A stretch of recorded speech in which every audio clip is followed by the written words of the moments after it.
Naam, shukran sana kwa kujumuika nasi ikiwa ni tarehe 18 mwezi wa Disemba mwaka 2020. Ni siku muhimu katika Chuo Kikuu cha Kenyatta ikilinganisha kwamba ni hafla ya kuhitimu ya 48 tangu kuasisiwa kwa chuo hiki. Ni shughuli ambayo imeandaliwa kwa njia aina yake ikilinganisha kwamba wakati huu nyakati ni ngumu na mambo ni tofauti, wakati ambapo nchi inaweza kupambana na virusi vya corona, na hivyo basi mambo yameweza kuandaliwa kitofauti kuhakikisha kwamba tumeweza kudhibiti virusi vya corona nchini. Jambo ambalo limeweza kufanyika ambalo halikuwa katika mwaka uliopita ni kwamba wanafunzi ama wale ambao waliofuzu hawataweza kuhudhuria hafla hii, wakibaki tu kuangalia shughuli hii ama kufuatilia sherehe hizi katika njia ya mtandao, katika runinga na katika mtandao wa Facebook. Hii ikiwa ni mikakati tu ya kuweza kudhibiti virusi vya corona na kuhakikisha kwamba wakati ambapo wanafunzi wanaweza kusherehekea hafla hii hapa haribiki jambo. Na mwaka huu ambao nchi imeweza kupambana na virusi vya corona, wanafunzi wengi wamepitia changamoto hasa katika mwaka wa mwisho kwa wale ambao walikuwa wakisoma shahada ya kwanza. Ikilinganisha kwamba mwezi wa Machi shughuli za masomo ziliweza kukatika na baadhi ya wanafunzi hawakuweza kukamilisha masomo yao kwa sababu ya changamoto za karo, changamoto za kifamilia, na baadhi yao pengine wakakufa moyo kutokana na jinsi ambavyo mambo yaliweza kubadilika.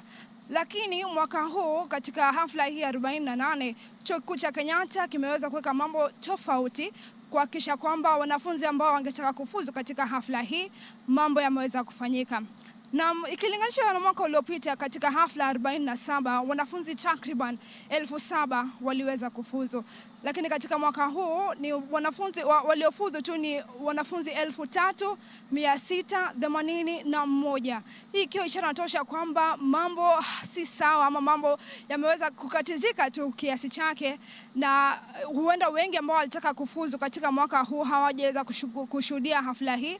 Na ikilinganisha kwamba mwaka huu sherehe za kufuzu zimeandaliwa katika mwezi wa Disemba, mwaka uliopita ziliandaliwa katika mwezi wa Julai na mwezi wa Disemba, lakini katika mwaka huu imeweza kuandaliwa tu katika mwezi wa Disemba kutokana na virusi vya corona ambazo zilitatiza shughuli za masomo kote nchini na kote duniani. Na nikikupa tu takwimu ambao wanafunzi ambao wameweza kufuzu katika hafla hii 48 ni kwamba waliofuzu katika shahada ya uzamifu ni 99. Waliofuzu katika shahada ya uzamili ni 613, na wale waliofuzu katika shahada ya kwanza ambayo ni undergraduate bachelor ni wanafunzi 2,623. Idadi ya wote waliofuzu katika hafla hii ya kuhitimu ya 48 ikiwa wanafunzi 3,681. Hii ikiwa ishara kwa sababu idadi ya waliofuzu katika hafla hii 48 ni wachache, si kama ilivyoshuhudia katika mwaka uliopita. Hii ikiwa kama mambo yameweza kubadilika. Kuna wale ambao walikatiza masomo yao mwezi wa Machi wakati ambapo serikali iliweza kutoa agizo kwamba shule ziweze kufungwa. Kwa hivyo mambo ni tofauti. Sisi hapa ni kuangalia shughuli hii ianze kuanza. Tunangojea msafara wa chancellor uweze kuingia katika hafla hii na shughuli kuanza rasmi. Na hivyo basi Chancellor Dr. Benson Wairegi na Naibu Chancellor Professor Patrick Wainaina wataweza kuingia mahala hapa na shughuli hii kuanza rasmi, wimbo wa taifa ukiweza kuanzisha rasmi shughuli hii. Na Waswahili wanasema kwamba safari huanza kwa hatua. Ni safari ambayo ilianza katika shule ya chekechea kufikia sasa.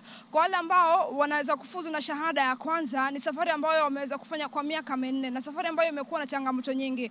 Kuna baadhi ambao walikosa karo, kuna baadhi ambao walitekwa na raha za dunia, kuna baadhi ambao waliweza kupitia changamoto moja au nyingine katika miaka hii 4. Kwa hivyo hajakuwa kama ni safari rahisi, kama ni safari ya masomo ambayo imeweza kuwa na changamoto yake. Kwa wale ambao wana shahada ya uzamili na uzamifu, kuna wale ambao wamechukua miaka 3, wengine wamechukua miaka 2 kulingana na shahada ambayo pengine wanaweza kuisomea wakati huu. Kwa hivyo ni safari ya masomo na ni safari ambayo imekuwa na panda shuka zake, lakini kwa yote tunasema kwamba hafla hii ya kuhitimu ya 48 ni ishara tosha kwamba Chuo Kikuu cha Kenyatta ni chuo ambacho kimeweza kuwa katika mstari wa mbele kuwatoa wanafunzi waliofuzu ambao wanaweza kubadilisha mambo katika nchi ya Kenya na duniani.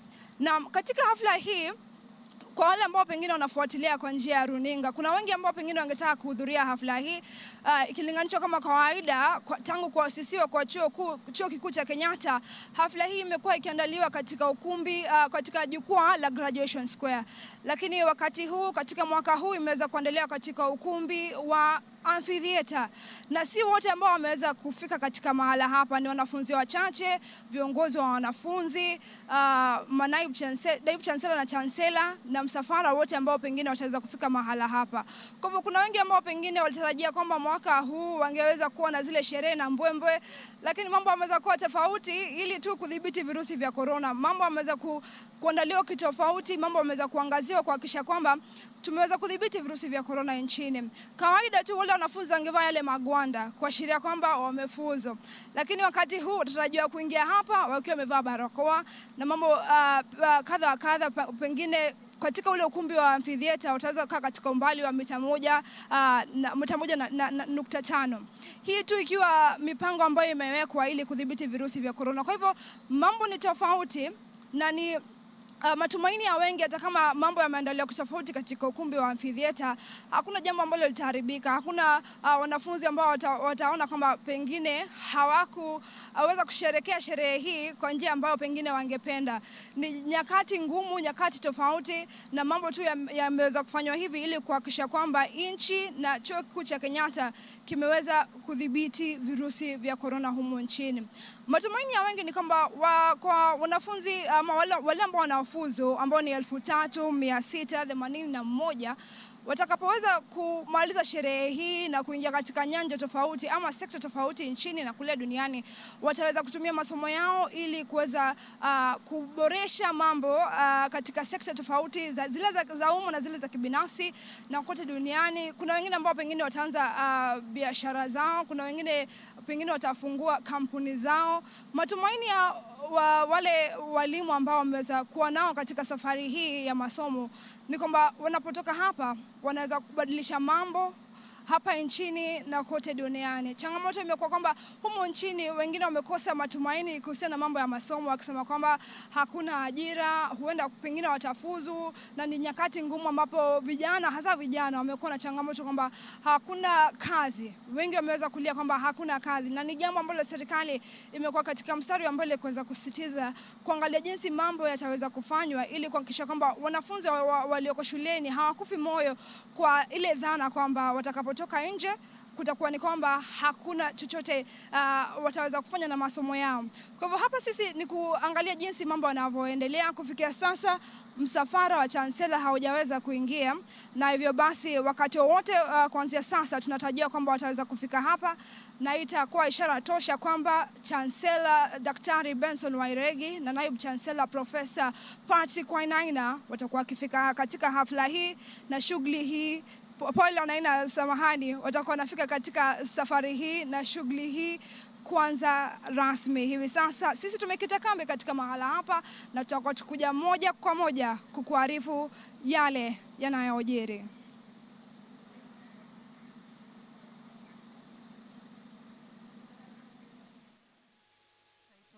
Torome. We also have Dr. Christopher Gakuhu, the chairman of Council, Garissa University. You're most welcome, sir. Dr. Osawa Ota, the Deputy Director, Research Development, TVET Authority, representing the Director General, CEO, Dr. Kipkurui Langat. You're most welcome, sir. Madam Nancy Njeri Mbugwa, the Deputy Director of Program Higher Education and TVET, here representing Dr. Evangeline Joka, the Secretary General and CEO of Kenya National Commission for UNESCO. Welcome, Madam. We have Commissioner Paul Lagat, representing Inspector General, Karibu Sana. We have His Excellency Dr. John S. Simbachawene, the High Commissioner, Tanzania High Commission, participating virtually. You're most welcome, Sam. Asnath Kithuka, the Assistant Inspector General, Police, who is also the Principal Director, Administration Police Band. You are welcome, Madam. With us, our council members, Mrs. Gertrude Namu. We have Mr. Nari Onana Odek, Mr. Arnold Nyasinga, Dr. Christopher Yegon. Our council members, we welcome you warmly. Participating virtually, we have Mr. Alberto Pierre, Ambassador, Italian Embassy in Kenya, United Nations Crescent, Gigiri. You are most welcome. Also virtually participating is Mrs. Maura Viezoli, the President, CIPSP. You are most welcome, Madam. Together with that, we also have Dr. Manu Chandaria, alumni of Kenya. You are most welcome. We'll continue to acknowledge our guests as they arrive and those have boarded. For those joining us virtually, we request you to kindly log in with your name so that we can be able to pull you out on the screen easily and acknowledge you even better. Thank you so much. We look forward to the start of this ceremony. We have the Chancellor's procession forming. The academic procession is also forming outside BSSC. And once we are ready, this will be led into the amphitheater by the administration police band directed by Madam Asna. Thank you.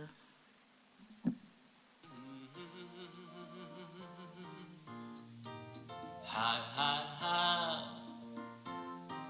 tumeuona mkono wake Bwana.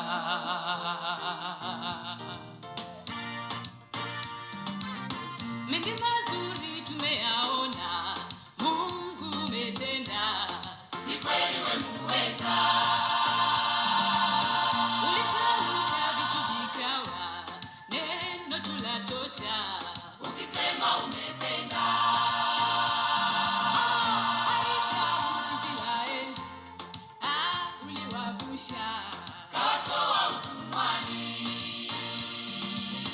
Watumishi wako umewapa yote waombayo, ikiwa umependezwa.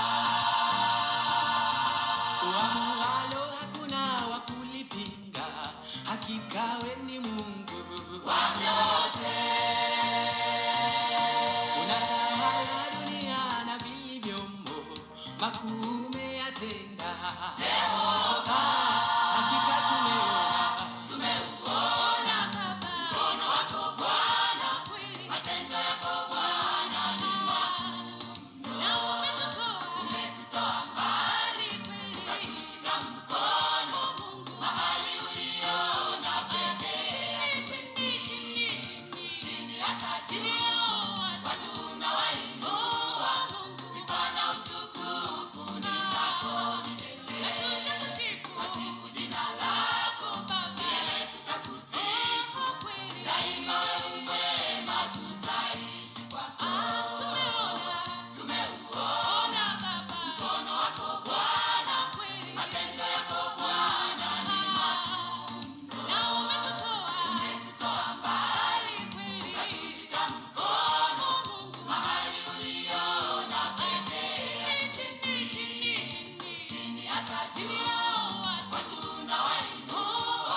Watu wako umewapa mamlaka, kwa jina lako Yesu waponye.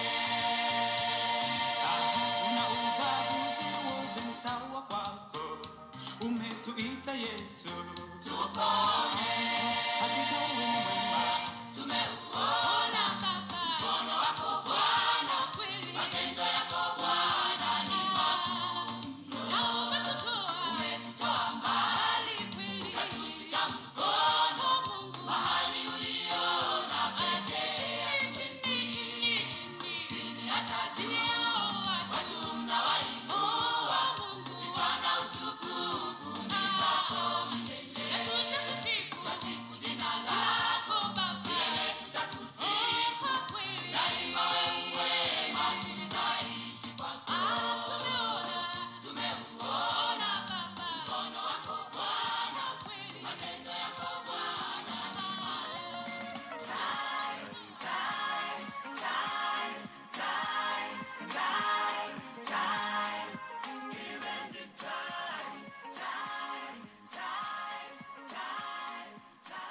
the 48th graduation ceremony of Kenyatta University, being held virtually at the amphitheater on this 18th day of December 2020.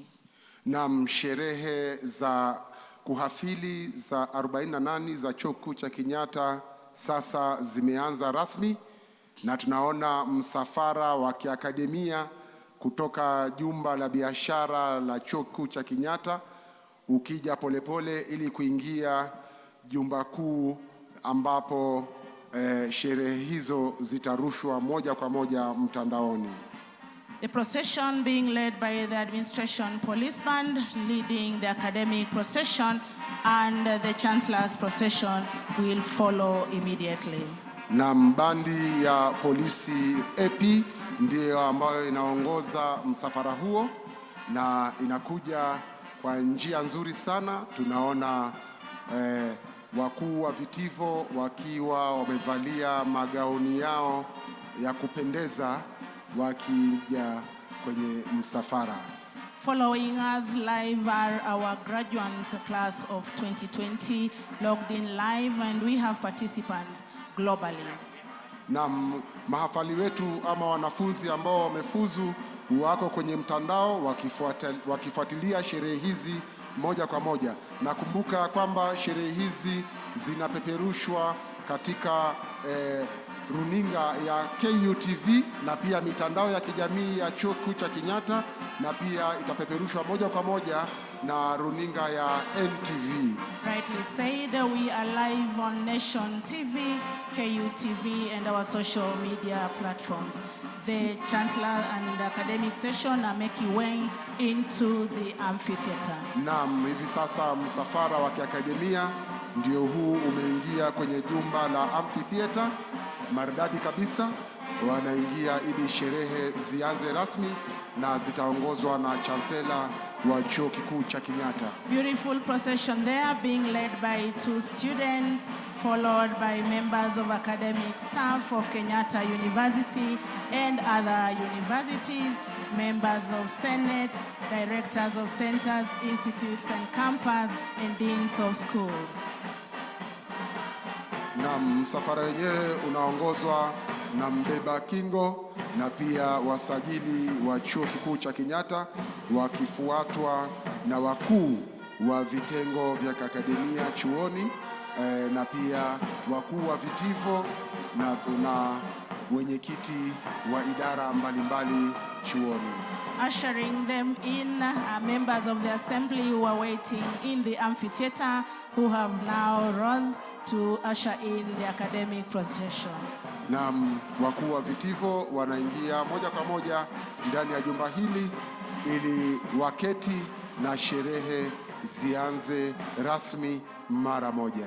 The academic procession now taking their position at the amphitheater on this 48th graduation ceremony of the conferment of degrees and awards of certificates and diplomas. Msafara wa kiakademia hivi sasa umewasili katika jumba kuu la amphitheater, na wakuu wa vitivo wanakalia viti vyao ili sherehe ziongoze rasmi na chancellor wa chuo kikuu cha Kenyatta. Moving back is the administration police band to now usher in the chancellor's procession.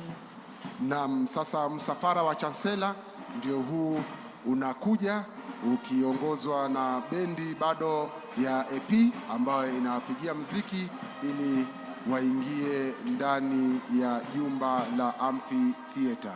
We are proud to be on Nation TV, KUTV, and social media platforms, and being watched all through over the world. Tunajivunia kuwa tunatazamwa ulimwengu mzima kupitia runinga ya NTV, runinga ya KUTV na mitandao ya kijamii ya chuo kikuu cha Kenyatta. We would like to acknowledge our guests with us today, PS Saitoti Torome. Pia Daktari Christopher G. Gakahu, mwenyekiti wa baraza la chuo kikuu cha Garissa. Dr. Osawa Ota, the Deputy Director, Research and Development, TVET Authority, representing the Director General and CEO, Dr. Kipkurui Lagat. Nancy Njeri Mbugua,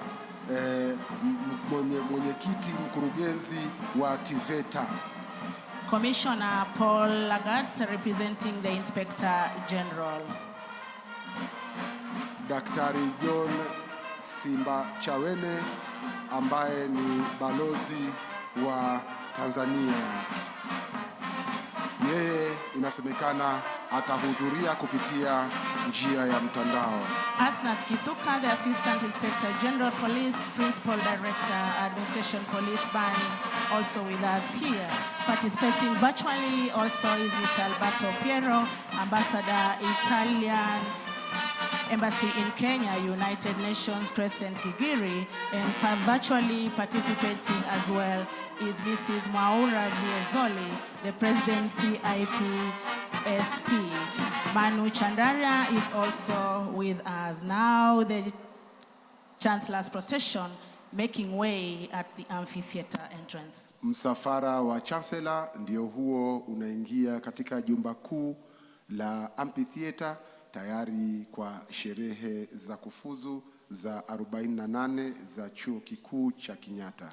The order of the Chancellor's procession, Mess Bearer, na mbeba kingo, registrars, wasajili wa chuo kikuu cha Kenyatta, deputy vice chancellors of other universities, manaibu wa wakuu wa vyuo vikuu vingine, principals of constituent colleges, wakuu wa vyuo anuai, secretary commission for university education, mwenyekiti na msajili mkuu wa wizara ya elimu, deputy vice chancellors of Kenyatta University, wakuu wa manaibu mkuu wa chuo kikuu cha Kenyatta, members of Kenyatta University Council, wakuu wa baraza la chuo kikuu cha Kenyatta, vice chancellors of other universities, wakuu wa vyuo vingine ambao wamealikwa kwenye sherehe hizi, chairmen of councils of other universities, wakuu wa mabaraza ya vyuo vingine walioalikwa, chancellor, principal secretary for education, waziri wa wizara ya elimu, cabinet secretary for education, waziri wizara ya elimu, and the tail end will be the chancellor flanked by the chairman of council and vice chancellor. Na mwisho kabisa ni chancellor wa chuo kikuu cha Kenyatta na pia mwenyekiti wa baraza la chuo kikuu cha Kenyatta. The administration police band has taken their position and continues to now usher in the chancellor's procession. Beautiful procession, watch this space. Only at Kenyatta University do you see such beautiful processions. Na msafara ndio huo sasa umefika wa chancellor ukiingia polepole kwenye jumba la amphitheater huku wakitumbuizwa na muziki wa bendi ya AP. Enjoy the ushering in of the chancellor's procession. Naam, karibuni sana katika hizi sherehe.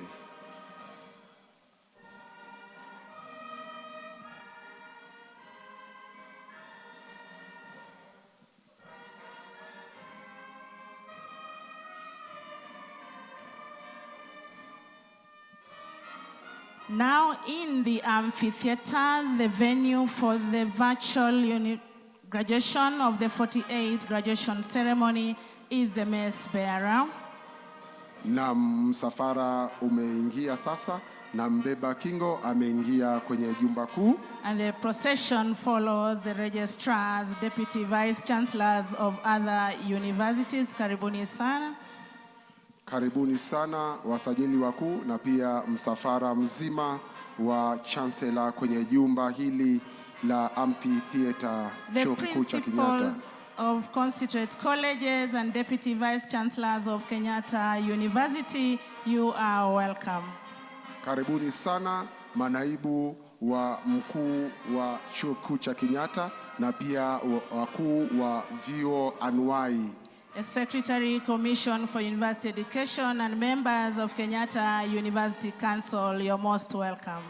Na pia tunawakaribisha baraza la chuo kikuu cha Kenyatta, karibuni sana. The vice chancellors of other universities who have joined us and chairmen of councils of other universities, you're most welcome. Wakuu wa vyuo vingine, Karibuni sana kwenye jumba hili la amphitheater. Principal Secretary of Education and Cabinet Secretary for Education, you're most welcome. PS na pia waziri wa Wizara ya Elimu, karibuni sana kwenye jumba hili. And we have the Chancellor, Dr. Benson Wairegi, and the Chairman of Council, and the Vice Chancellor, Professor Paul Wainaina, flanking the Chancellor. Naam, pia tunaye Chancellor na mkuu wa baraza la chuo kikuu cha Kenyatta na mkuu wa chuo kikuu cha Kenyatta, Vice Chancellor, wakiwa tayari.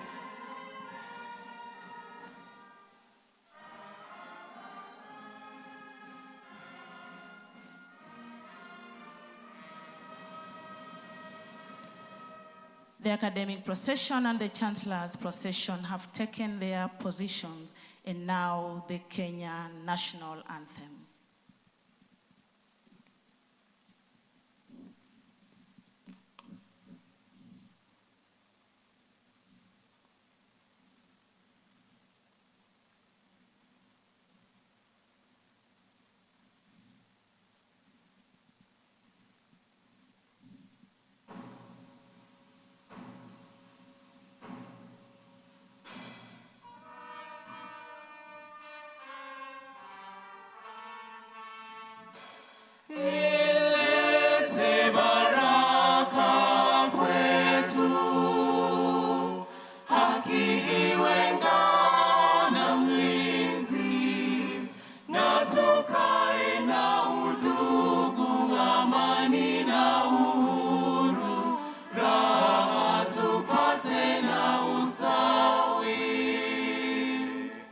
The East African Anthem. Wimbo wa Jumuiya ya Afrika Mashariki.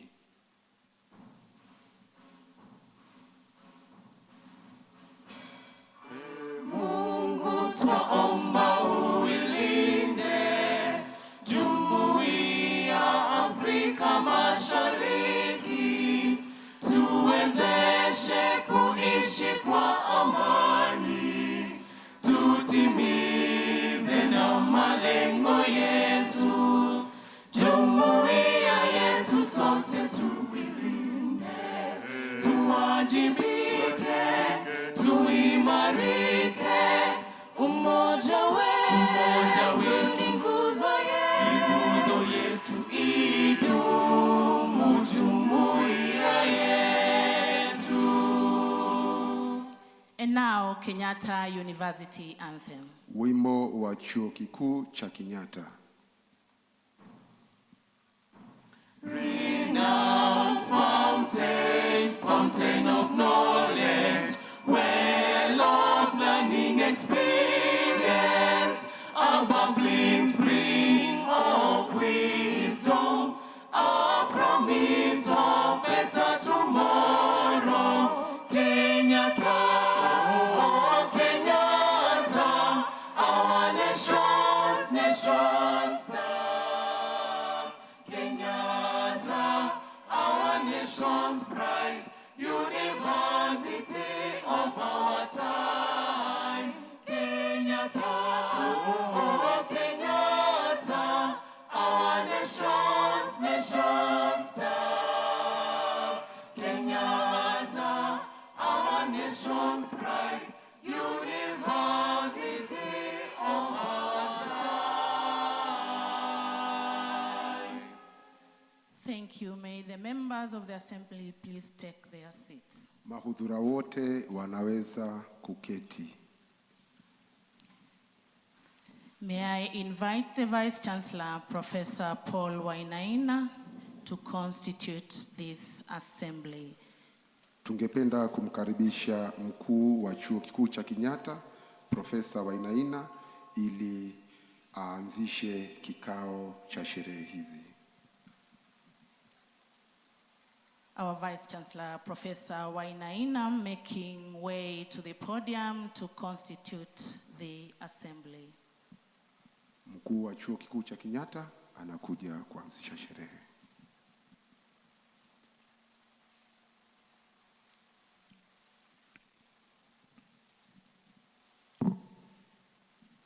Mr. Chancellor, sir, by virtue of the authority entrusted to me by Statute 50, Section 6, I declare this assembly a congregation of Kenyatta University. An applause. This assembly is vigelegele officially na nderemo. constituted. Thank you, Sam. May I invite Father Boniface Kariuki to give a word of prayer ahead of this ceremony. Father Boniface Kariuki atakuja kuongoza maombi.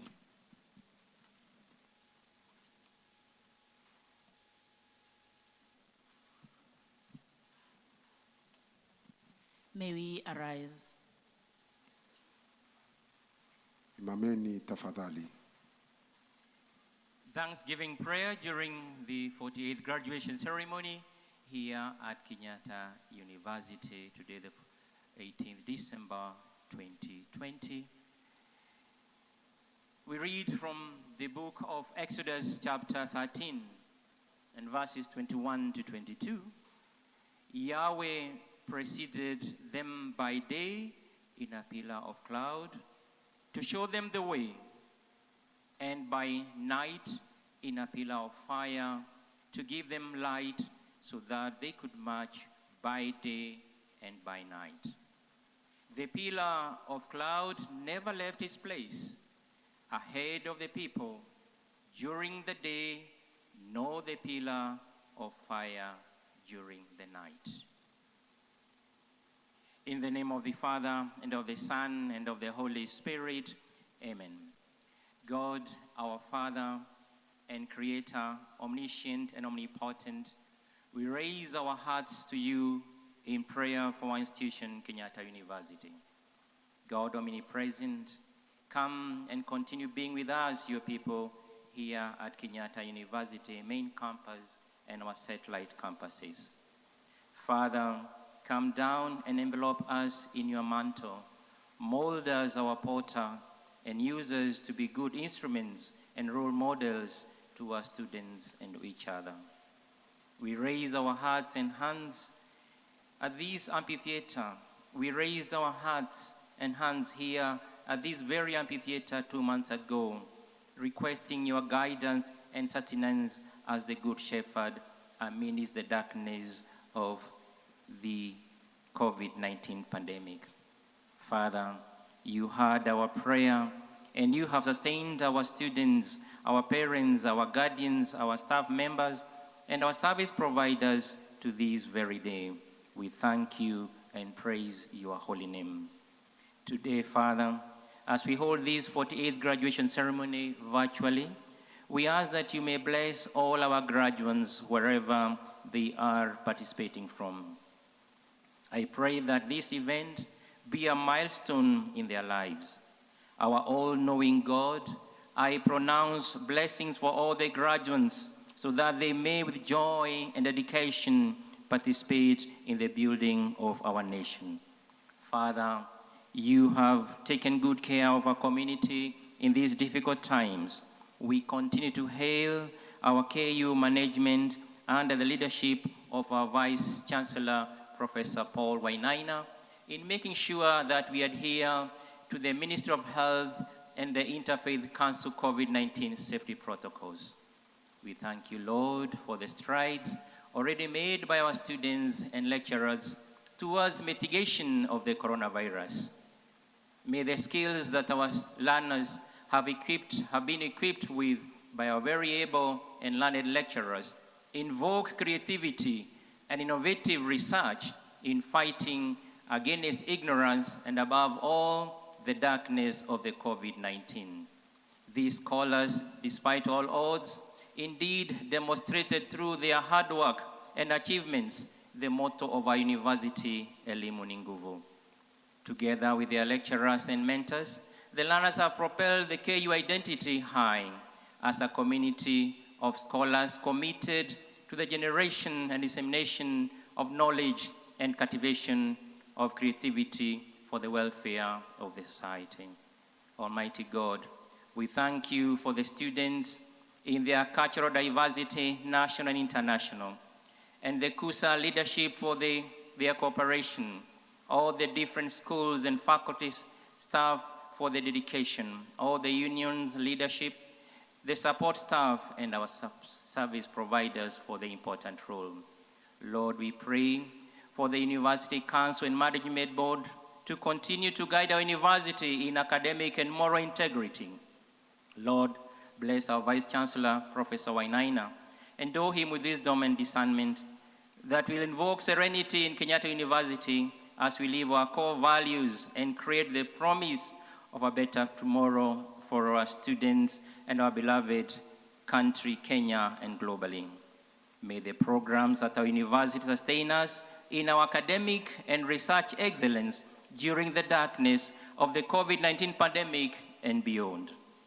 For the Chancellor, Dr. Benson Wairegi, we pray that he be strengthened to support our university at all times so that we remain a center of academic excellence to transform higher education in the service of humanity.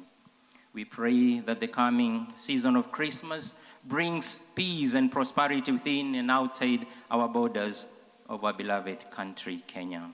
We pray for a smooth ceremony today and for good ending of the graduation program. We congratulate and wish our graduates a safe landing. We make our prayer through Christ our Lord. Amen. In the name of the Father, and of the Son, and of the Holy Spirit. Amen.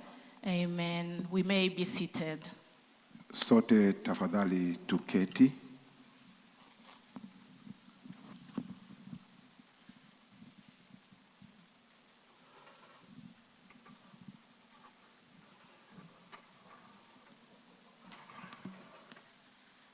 Mr. Chancellor, sir, Kenyatta University, Dr. Benson Wairegi. Cabinet Secretary, Ministry of Education, Professor George Magoha, represented. Ambassador Simon Nabukwesi, Principal Secretary, State Department of University Education and Research, represented by Dr. Christopher Yegon. Chairman of Kenyatta University Council, Professor Shem Migot Adolam. Members of Kenyatta University Council, Vice Chancellor, Kenyatta University, Professor Paul Wainaina. The guest alumnus speaker, Mr. Saitoti Torome, CBS Principal Secretary, State Department for Planning, the National Treasury.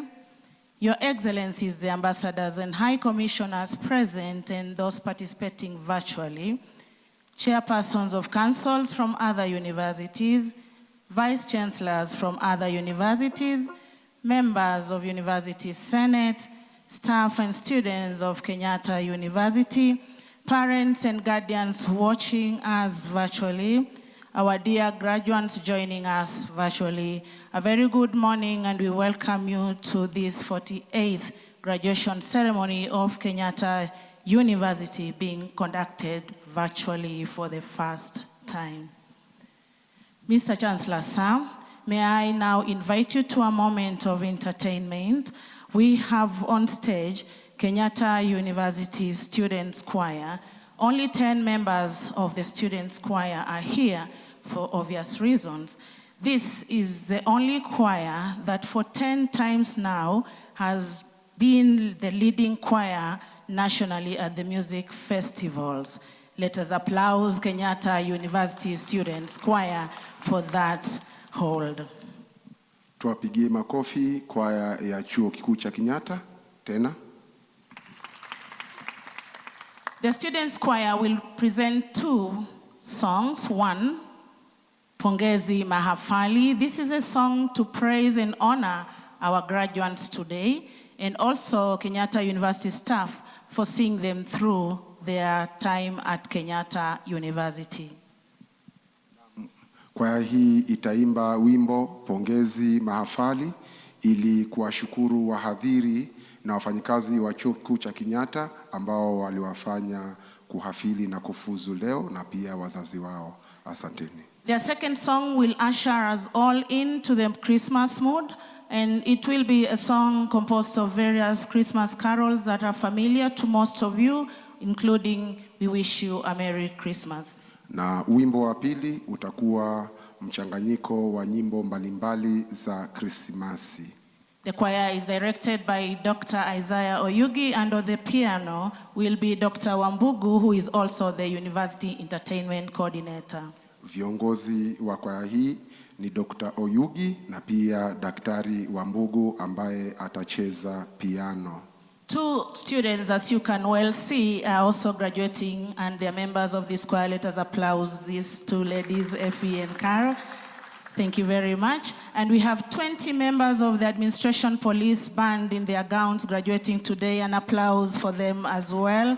And thank you. Mr. Chancellor, sir, welcome to the entertainment.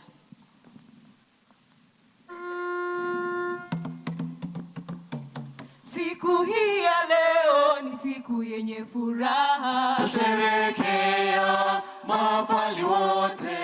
Siku hii ya leo ni siku yenye furaha. Tusherehekea mahafali wote. Kwa juhudi zetu zote tunawapongeza, tunawashukuru na wazazi wote. Heko, heko, heko, heko kwa kuhitimu. Heko, heko, heko, heko, tashukuru Mungu. Chuo chetu cha Kenyatta tunajivunia kwa elimu bora tunayoipata. Chuo chetu cha Kenyatta tunajivunia kwa elimu bora tunayoipata. Wahadhiri wetu wote na wafanyakazi tunawapongeza kwa juhudi zenu. Heko, heko, heko, heko kwa kuhitimu. Heko, heko, heko, tashukuru Mungu.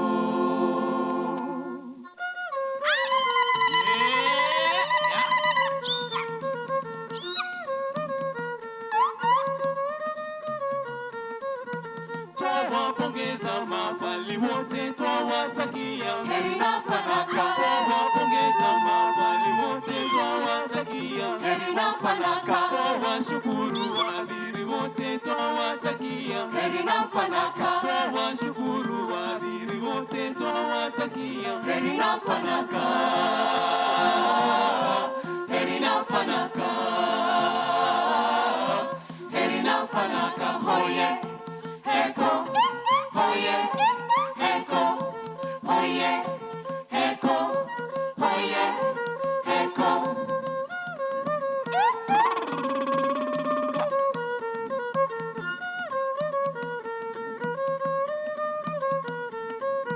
Chuo chetu bora, chuo cha Kenyatta, twakitakia heri na fanaka. Chuo chetu bora, chuo cha Kenyatta, twakitakia heri na fanaka. Twawashukuru na wazazi wote, twawatakia heri na fanaka. Twawashukuru na wazazi wote, twawatakia heri na fanaka. Heri na fanaka. Heri na fanaka.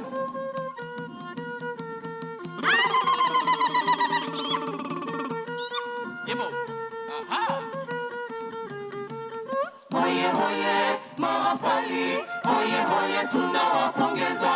Hoye hoye wahadhiri, hoye hoye tunawapongeza. Hoye hoye chuo chetu, hoye hoye tunakipongeza.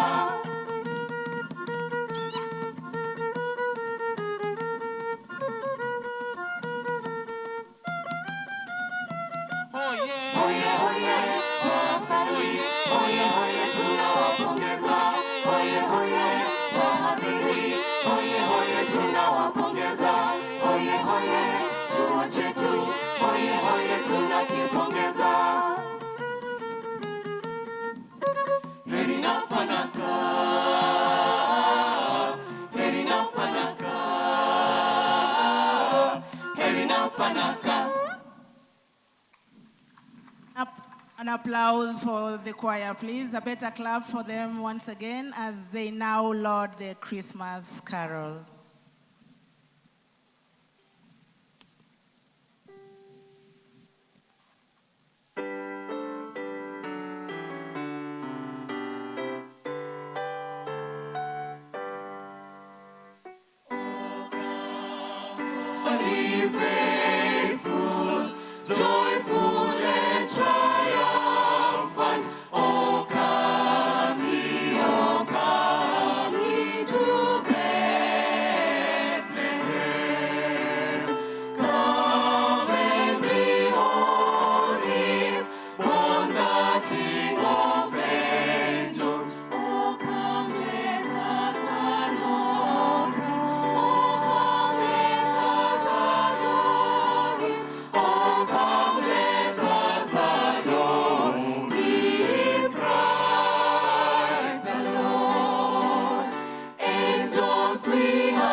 excelsis Deo. Ding dong, merrily on high, in heaven the bells are ringing. Ding dong, merrily the sky is ringing with angels singing.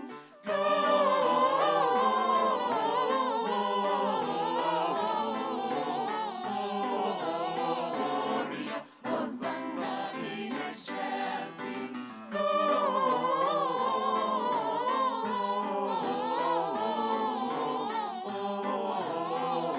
Gloria, Hosanna in excelsis. Shangwe kuu tumpokea pokeni Mwana wa Mungu Kristo.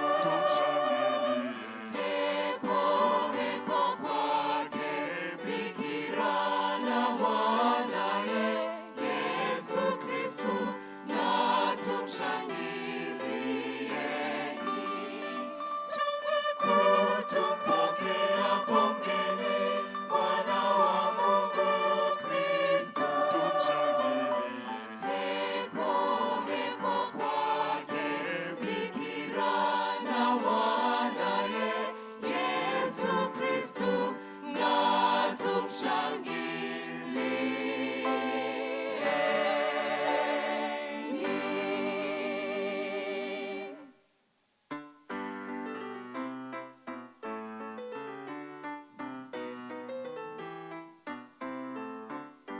We wish you a Merry Christmas. We wish you a Merry Christmas. We wish you a Merry Christmas and a Happy New Year. We wish you a Merry Christmas. We wish you a Merry Christmas. We wish you a Merry Christmas and a Happy New Year.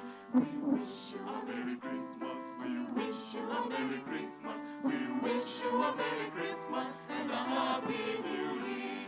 Good tidings we bring to you and your King.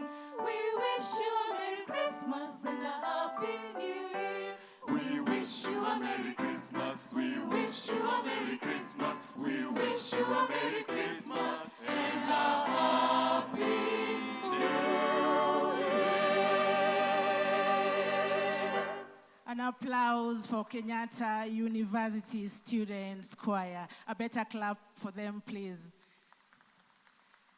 Thank you very much. They now exit. You can agree that this university choir, specifically Kenyatta University Students Choir, can lead for many more times nationally. Let us appreciate them once again.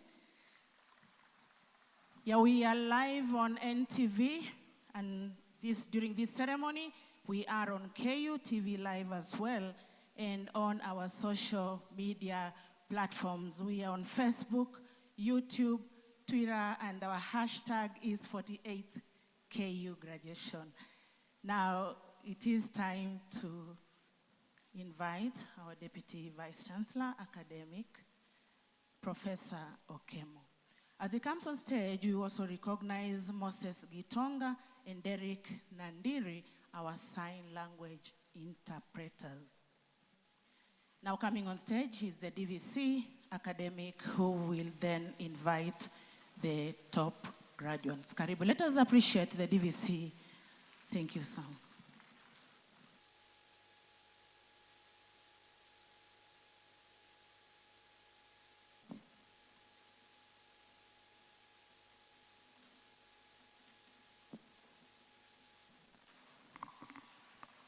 Mr.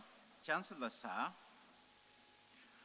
I now want to introduce to the congregation the top 2 achievers in this graduating class.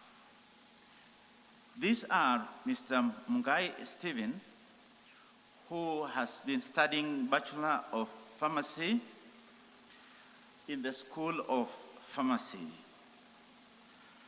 Mr. Mungai had a cumulative mean score of 78.82.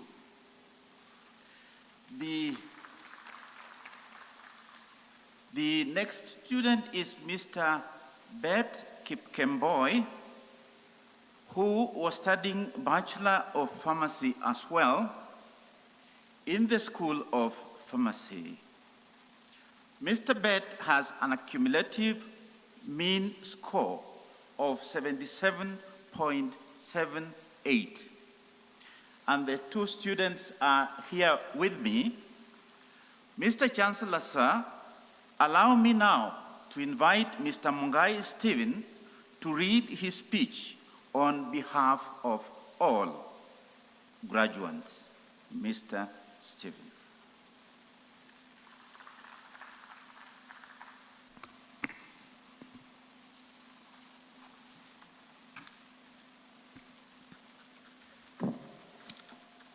The Chancellor, Kenyatta University, Dr. Benson I. Wairigi, the Cabinet Secretary, Ministry of Education, Professor George Magoha, represented by Ambassador Simon Nabukwesi, the Principal Secretary, State Department for University Education and Research,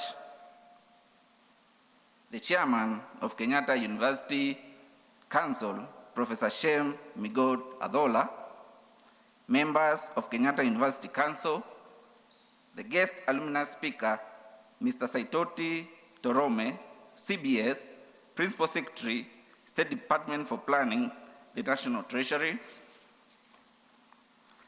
Your Excellencies, the ambassadors and high commissioners present,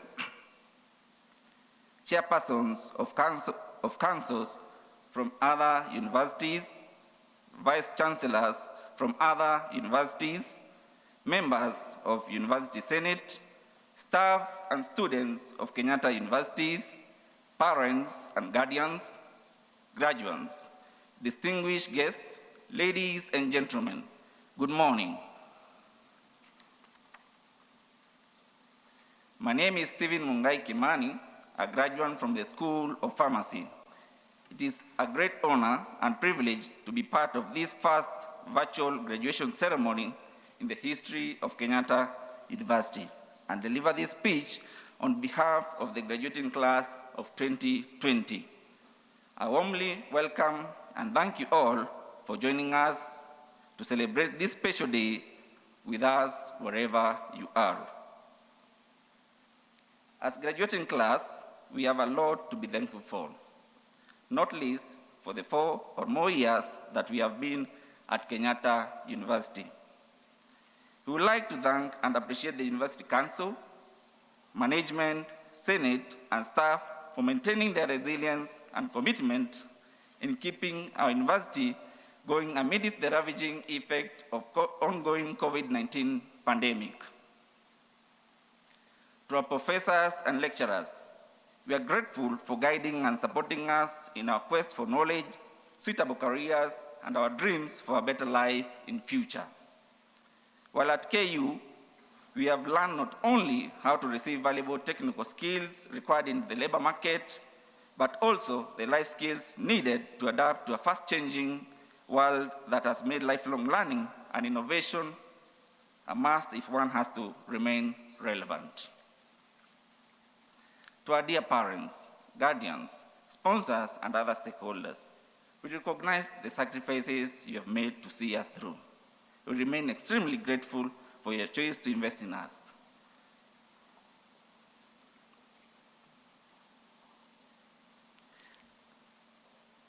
And our education at Kenyatta University. Without your encouragement and support, we would not be here today waiting excitedly to be crowned. Thank you very much. Kenyatta University has equipped us with skill and knowledge that are globally competitive, to say the least. Our academic journey at KU has enabled us to meet many, if not all, of our expectations. The challenge now is to leave our comfort zone and look for opportunities beyond our discipline by being innovative and adventurous, and by seizing every opportunity that comes our way. My fellow graduates, let us go out with confidence, for we have what it takes not only to change, we have what it takes to change not only our lives, but those of our families and our communities. Do not allow the current circumstances, including the COVID-19 pandemic, to dampen your spirit. Celebrate the coming festive season with modesty and care. keep safe and healthy. Once again, congratulations, class of 2020. I wish you all a Merry Christmas and a prosperous 2021. God bless Kenyatta University. God bless our motherland, Kenya. God bless you all. Thank you.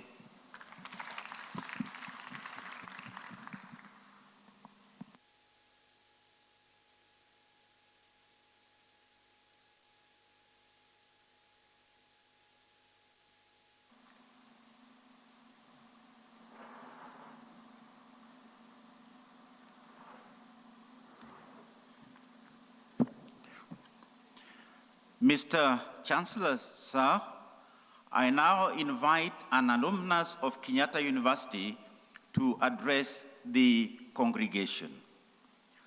Our alumnus this year is Mr. Saitoti Torome, the Principal Secretary, State Department of Planning. He graduated in the year 1990 from the School of Education with Bachelor of Education Arts, Geography, and Economics.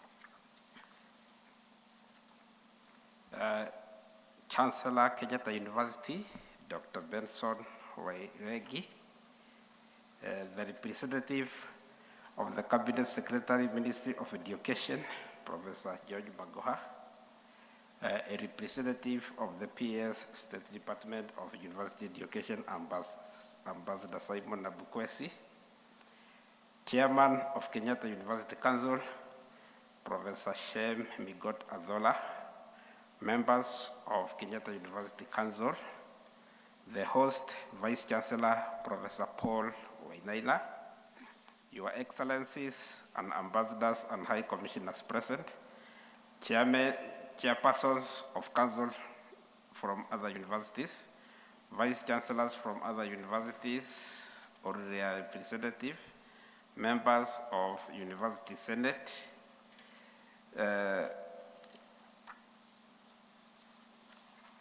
staff and students of Kenyatta University, parents and guardians, graduates, distinguished guests, ladies and gentlemen, good morning. It is a great honor and joy for me to share this moment with you all, and more so to deliver this year's alumni speech on the occasion of the 48th graduation ceremony. Allow me to start by saluting our graduates of the day who will deservedly earn degrees, diplomas, and certificates in their respective areas of study. On behalf of Kenyatta University Alumni Association, I congratulate you all on this great achievement. As an alumni of Kenyatta University, I trained in the field of economic and geography, and having graduated in the year 1990, I can attest that training and experiences at our prestigious university have been and remain progressive, transformative, and valuable in many respects. Since graduating from this university, I have worked as a teacher in secondary school and colleges. I also joined the KPTC, Kenya Post and Telecommunication, the defunct Kenya Post and Telecommunication Corporation, and then later on Telcom Kenya. I also worked in Kenya National Bureau of Statistics, KNBS, the one that is very famous for conducting surveys and censuses. And I worked there as the Director of Strategy and Development. In the year 2015, I joined the State Department of Planning as a Principal Secretary and later worked as the Principal Secretary in the Ministry of Defense before returning to the State Department for Planning in August 2019 in the same capacity. No doubt, the academic certificate you will receive today is a culmination of great work done in equipping you adequately to be productive in the society. The great task of preparing you holistically was not accomplished single-handedly. On this note, may I recognize and appreciate the following stakeholders who have been part of this noble process through not in any order of merit. First, I acknowledge Kenyatta University fraternity for providing an enabling environment for effective execution of the core mandate of the university. I would also like to appreciate the lecturers who have remained committed to research, teaching, and related assignment. I specifically thank all those sponsors and partners institutions that have provided scholarship, grants, fellowship, and other forms of support. Members of the university support staff too have not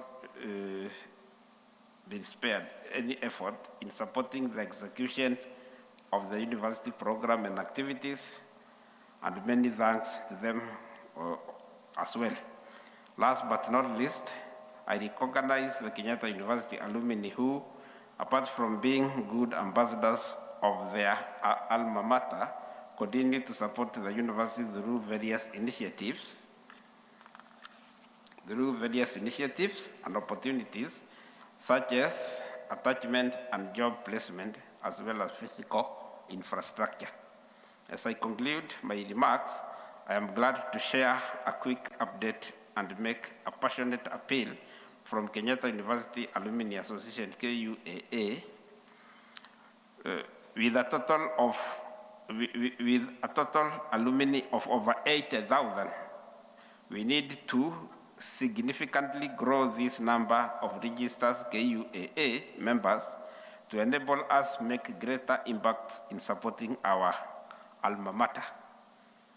To this end, I call upon potential members, today's graduates and non-members graduates of early years to enroll for membership at the earliest opportunity.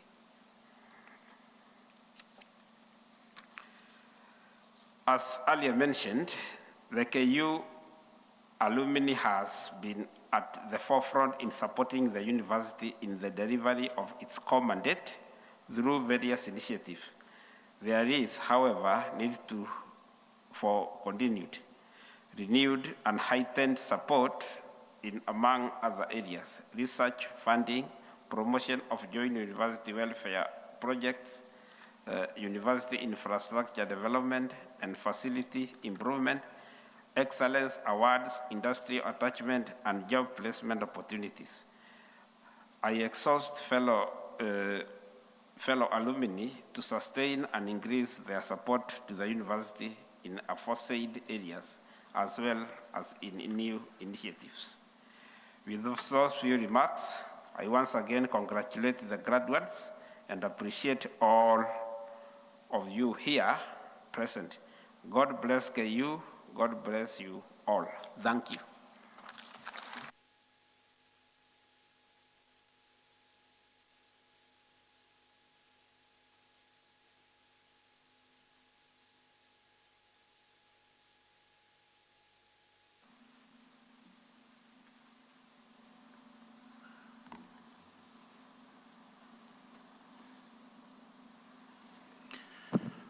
Mr. Chancellor, sir, allow me now to invite the Vice Chancellor of Kenyatta University, Professor Paul Wainaina, to address the congregation.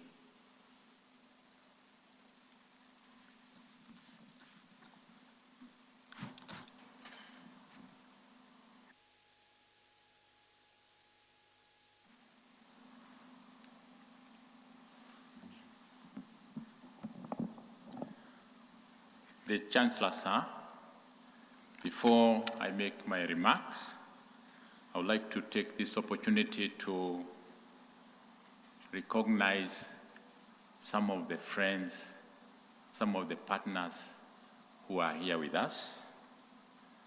First of all, we have our Chancellor, Dr. Benson Wairegi. We have Dr. Yegon, who is representing our council from the Ministry of Education. We have Professor Shem Migota-Dola, who is the chairman of council. We have Saitoti Torome, who is the principal secretary, State Department of Planning, National Treasury, and who is actually an alumni of Kenyatta University. We have Mr. Martin Enzi, Acting High Commissioner, Nigeria High Commission. We have Dr. Christopher Gakaho, who is the chair of Council Garissa University. We also have Mr. Onaya Odek, who is a council member at Kenyatta University. We have Mr. Mutanya, who is representing PS National Treasury. We have Mr. Ongwenyi, who is a council member. We have Mrs. Gertrude Namu, who is also a council member. We have Dr. Osawa Atta, Deputy Director, Research and Development at Tibet Authority, representing Director General Dr. Kipkrui Lagat. We have Nancy Mbogwa, Kenya National Commission for UNESCO, representing Secretary General Dr. Evelyn Njoka. We also have Major General Fatuma Ahmed, representing Chief of Defense Force, General Kibochi. We also have Commissioner Paul Lagat, representing the Inspector General, National Police Service, Mr. Hilary Mutiambai, and Asnath Kithuka, Assistant Inspector General of Police. These are some of the people who have joined us, even with these very difficult times. Mr. Chancellor, sir, Benson Wairegi, Cabinet Secretary, Minister of Education, represented here by Dr. Yegon, who is a council member, Chairman of the Kenyatta University Council, Professor Shem Migota-Dola, members of Kenyatta University Council, guest alumni speaker, Mr. Saitoti Torome, Principal Secretary, State Department for Planning, National Treasury, Your Excellencies, the ambassadors and the high commissioners present, chairpersons of councils from other universities, vice chancellors from other universities, members of Senate, staff and students of Kenyatta University, parents and guardians, our graduates, wherever you are, distinguished guests, ladies and gentlemen, good morning. Good morning. Welcome to our 48th virtual graduation ceremony. It is my distinct pleasure to welcome all of you to our celebration today. We are celebrating today's graduation ceremony in a way we have never done before in the history of Kenyatta University. It comes at a time when the entire world is going through a very turbulent period, ravaged by COVID-19 pandemic. In normal circumstances, this would be our second graduation this year. But the June-July graduation ceremony could not be held due to the pandemic, which forced us to close the university abruptly in early March this year. Mr. Chancellor, sir, today marks a very unique day when we celebrate the culmination of many years of hard work and sacrifice. It marks an important landmark in the graduates' journey to achieve academic excellence. To all those of you who are graduating this moment, we offer this a golden chance to reflect on how far you have come, the very many challenges that you have, and the realization that finally you have made it to the finishing line. Dear graduates, to see you graduate amidst the raging pandemic gives us, all of us, hope that life must go on. It is a moment for your parents, guardians, friends, and relatives to make delight in your accomplishments, and for us as a university to bask in the glory of once again releasing a host of qualified and energetic young people to the service of the country and humanity at large. There was a time at the height of the pandemic that we doubted if we could hold this ceremony today, but the grace of God has been sufficient, and thus far He has brought us. Mr. Chancellor, sir, I'm pleased to report to you that we have a total of 3,681 graduates who have satisfied both internal and external examiners and the University Senate for the conferment of various degrees, postgraduate diplomas, and certificate of Kenyatta University. These include 99 doctorates, 613 master's degrees, 2,623 bachelor's degrees, 26 postgraduate diplomas, 269 diplomas, and 51 certificates. Once again, congratulations for your resilience, sheer hard work, and determination under difficult circumstances.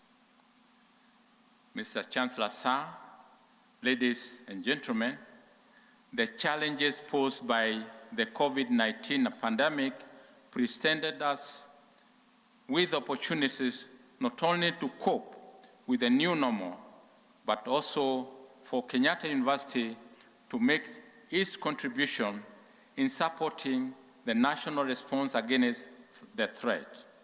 The health and safety of our staff and students is a top priority at Kenyatta University. Since the onset of the pandemic in the country, we have put in place the necessary measures needed to ensure adherence to hygiene and health protocols recommended by the Ministry of Health and the World Health Organization. These were escalated in November when the university reopened for face-to-face writing of examination and will be maintained consistently for as long as necessary to curb the spread of the virus. The university rose to the challenge posed by the pandemic in various ways.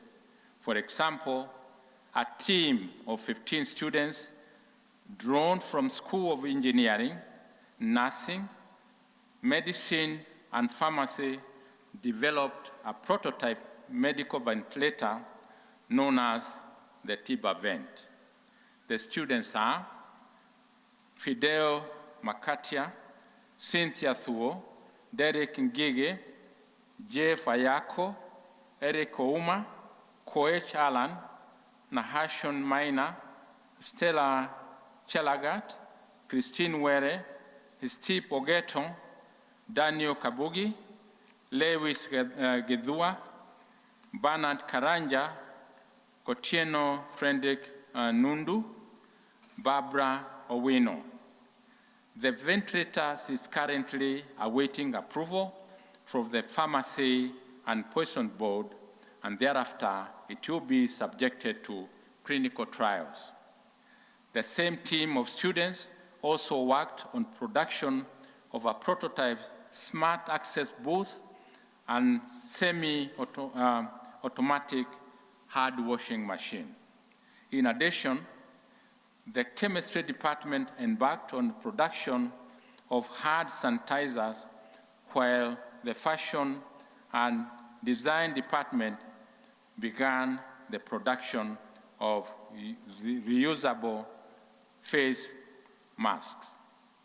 Mr. Chancellor, sir, ladies and gentlemen, during the early phases of the pandemic, Kenyatta University was one of the designated COVID-19 quarantine centers, taking in guests arriving from abroad and within Kenya at the Kenyatta University Conference Center. During the early months of pandemic-related lockdown, the university reached out and assisted the local community, staff, and students by donating hand washing points, food, and other donations to help the most vulnerable cope with the devastating impact of the pandemic. The pandemic forced the Kenyatta University go back to the drawing boards and develop the blended mode of teaching and learning, which is a mixture of online and face-to-face learning that is being implemented progressively to curb loss of time and opportunity for our students. Last September, sir, our newly admitted students were oriented virtually and because of the pioneer and became the pioneer recipients of online teaching. The blended mode of learning will serve us well even in the post-COVID-19 period. Mr. Chancellor, sir, even with the surge of coronavirus pandemic, Kenyatta University excellence continues to be demonstrated by our students and their professors. Only last month, the 15 students we talked about who developed the prototype medical ventilator won the prestigious 2020 United Nations Person of the Year Award in Kenya. And just last week, a team of our law students, that is Sydney Tambasi and Netia Martin Kioko Munyoto, beat the prestigious University of Oxford on their way to the finals on the 12th Nelson Mandela World Human Rights Moot Court competition, where they emerged first runners-up in a no-Kenyan university final, a first in the history of the global moot competition. In addition, Kenyatta University lecturer, Professor Stephen Bruno of the Biotechnology and Biochemistry Department won the prestigious Loyal Society African Prize for the best scientific research in Africa for his research on striga, a pink-colored weed that kills maize, sorghum, and millet. Professor Stephen Runo is set to receive his medical award or medal in a ceremony to be held in London on March next year. The university has also continued to win sizable research and development grants, the latest being a $400 million Bill and Melinda Gates Foundation to support the establishment of the Women Economic Empowerment Hub at KU. We salute the colleagues who have been the people who wrote the winning proposal. Mr. Chancellor, sir, our endeavor to cope with the new normal that has been with us has not come without a lot of difficulties. The world is experiencing socio-economic and health turbulence, perhaps the last witnessed in early 20th century.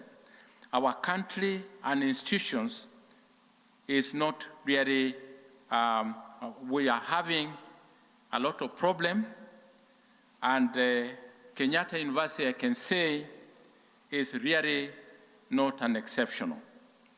The pandemic occasioned a major disruption of the university calendar and loss of much needed internally generated income. However, despite this, the blended mode of teaching we have adopted, this has allowed the completion of the 2019-2020 academic calendar year, thanks to the innovative and committed members of staff. Secondly, sir, the university lost the opportunity to host the 10th All-African University Games, as well as the Under-20 World Athletic Championship slated to take place in July and August 2020, respectively. Finally, we have been hard hit because the university closed when we were only a few weeks to the end of the 2019-2020 second semester. This then meant that we had no May, July trimester and no April, August sessions for continuing education program students. The situation forced us to continue paying salaries, allowances, and essential services even when our core client, our students, were not with us. Mr. Chancellor, sir, our cash flow is therefore at its lowest, and this has affected timely remittances of statutory deductions to the relevant institutions. The university management has to make painful decisions to remain afloat as our institution, but we remain optimistic that we shall regain our footing after full restoration of our operations. Mr. Chancellor, sir, our revised 2020-2021 academic year dates are slowly taking shape. And I take this opportunity to sincerely thank all our staff and students for their understanding and support in embracing the new normal. We are not out of the woods yet, and I call upon all you not to drop the ball. For you If you do that, then it means we are going to lose the momentum that we are gaining. Kenyatta University is a strong brand, and united we shall prevail. Allow me now to thank you, sir, the University Council, Senate, staff, student, and staff unions, our partners, our stakeholders, for your continued support. Finally, sir, to our graduates, this graduation ceremony also marks the beginning of a lifetime opportunity of putting into practice what you have been learning. I believe that you have what it takes to succeed in whatever you set your mind on. Dare to dream and have the courage to venture into new frontiers. As Charles Darwin observed, the fittest to survive are those best adaptable to change. Learn to adapt the new environment, look for solutions rather than running away from challenges, and always keep your eyes on the ball.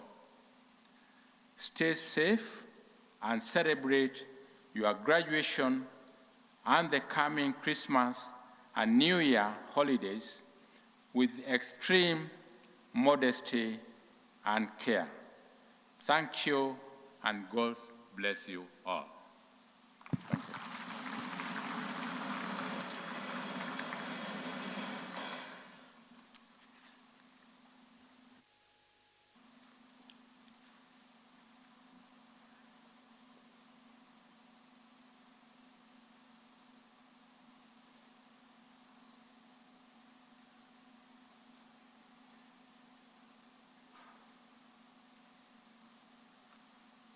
Mr. Vice Chancellor, sir, I now take this opportunity to welcome our Chairman of Council to address us.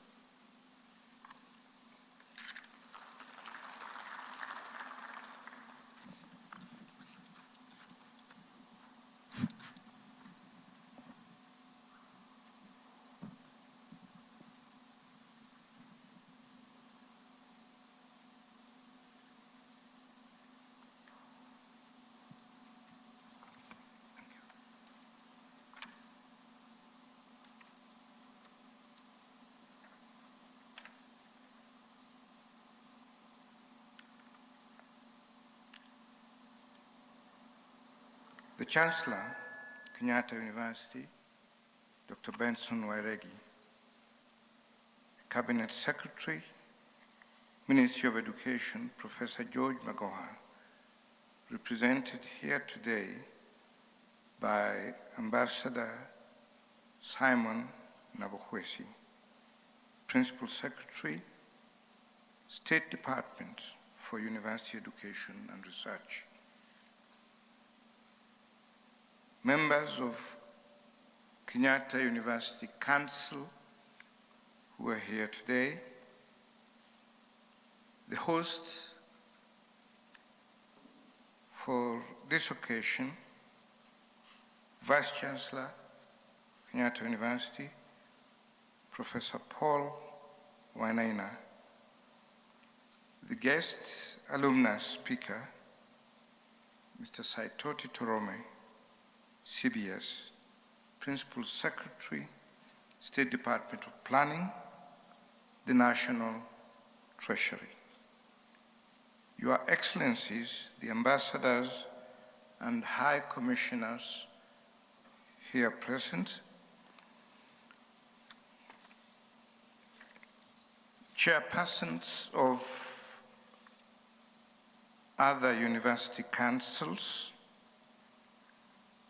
vice chancellors from other university councils, members of University Senate, staff and students of Kenyatta University, parents and guardians, wherever you are, all graduates, wherever you are, distinguished guests, ladies and gentlemen. I salute you all who have joined us remotely and physically as we celebrate the great milestones achieved by our graduates. As you may be aware, most of the graduates today should have been conferred their awards as early as June this year. However, because of the unprecedented times the world finds itself in the wake of COVID-19 pandemic, those awards were delayed. On behalf of the Council and on my own behalf, I congratulate the graduates for beating all the odds to merit the various awards you will receive today. The challenge posed by COVID-19 is indeed enormous. Most operations and projects in the country have slowed down, and we at Kenyatta University have not been an exception. Our operations as a council have been affected by the pandemic too, even though we continued to discharge our mandate. Nonetheless, as a council, we have taken this pandemic as a challenge to be overcome. It has helped us try to redefine the term. What should the term university mean? We have come to the conclusion that the university is not just buildings, brick and mortar. It is not the physical spaces that we set up to house lecture halls and offices. The pandemic has reminded us that a university transcends the physical and geographical limitations. Ladies and gentlemen, the University Council remains committed to improve the working and learning conditions for all our staff and students. We also continue to provide the necessary resources to ensure that we meet the core mandates of the university, which is teaching, learning, research, and service to the community. And you have heard from the Vice Chancellor some of the things we've done in this respect, even as we also faced the challenges of COVID. As we do all these, we remain clearly aware that COVID has represented us with a challenge that we must respond to with sobriety and innovativeness. We as a council are prepared to take on the challenge so that Kenyatta University can continue to play in the global league of world-class universities. and the achievements by our staff, by our students, as mentioned by the Vice Chancellor, have demonstrated part of this, including some of the innovative ventures that our students and staff and the awards they have won.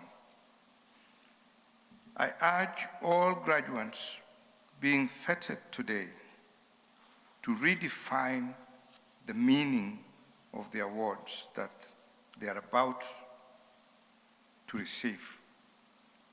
This is because for every challenge, there is always a possible solution. I urge you to be at the forefront of finding solutions to problems afflicting our society, including COVID, which has adversely affected almost all the facets of our world. I further encourage you to fully embrace the digital, or in broadly, the fourth industrial revolution. Because currently, entrepreneurship and efficiency in production and marketing depends more on how tech savviness and innovativeness rather than capital only and well-trodden knowledge and skills of yesteryears. Desirable skills as we move along will be about your ability to think freely and use of technology through innovation. The digital revolution must not be relegated to the periphery. You must remain adaptive and innovative in the job market, learn as much as you can, and make yourselves indispensable assets wherever you proceed from today and wherever you find yourselves. Mr. Chancellor, sir, I'm happy to note that Kenyatta University has taken to remote learning as one of the ways of coping with the COVID pandemic. I must, on behalf of the Council, express our very sincere appreciation to the Senate, to the Management Board of the University for the robust upscaling of e-learning and development of a learning management system to host it. We also commend the students for embracing remote teaching and learning. Some of us, perhaps many of us now, believe that is the future, and that is going to be the new normal. Only face-to-face learning is perhaps, even after COVID-19 passes on, is the coming reality. The fact that we are having this graduation remotely is testament to the resolve of the university to embrace and navigate the new normal that has been brought about by the pandemic. Through such initiatives, the university commits to be at the forefront in the fight against the disruptive effects of the pandemic and to adapt to the emerging new normal. As Council, we aspire in the near future to come up with policies and operational procedures that will require digitization and automation of most of the essential services that the university offers. This will also mean redefining what the university's labor force will be. The qualities of a good university employee, be it teaching, administrative staff, will inevitably have to be realigned to meet the demands of a changing world. This will place Kenyatta University at a greater advantage to deal with any other serious challenges that may require use of virtual platforms in order to work, including maintaining vital records to teach, to learn, and conduct research. Lastly, I take this opportunity to wish the graduates joyous graduation celebrations and a Merry Christmas and a blessed and prosperous 2021. Remember to observe all the recommended hygiene and health protocols to curb the spread of COVID-19 infections. Thank you.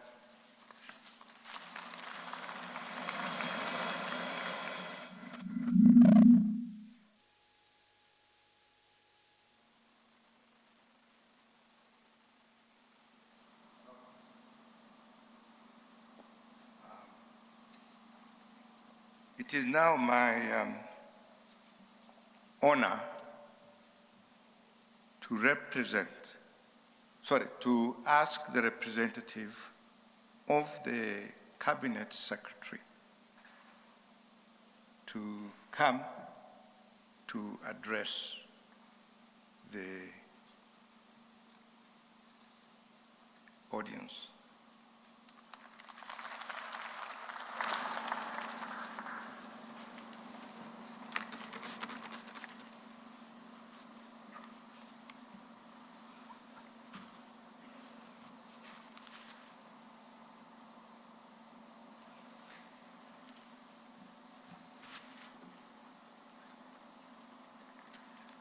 The Chancellor, Sir Kenyatta University, Dr. Benson Wairegi, the Chairman of the Council, Professor Sam Migot Atola, members of Kenyatta University Council, the Vice Chancellor, Professor Paul Wainaina, the guest alumni speaker, Mr.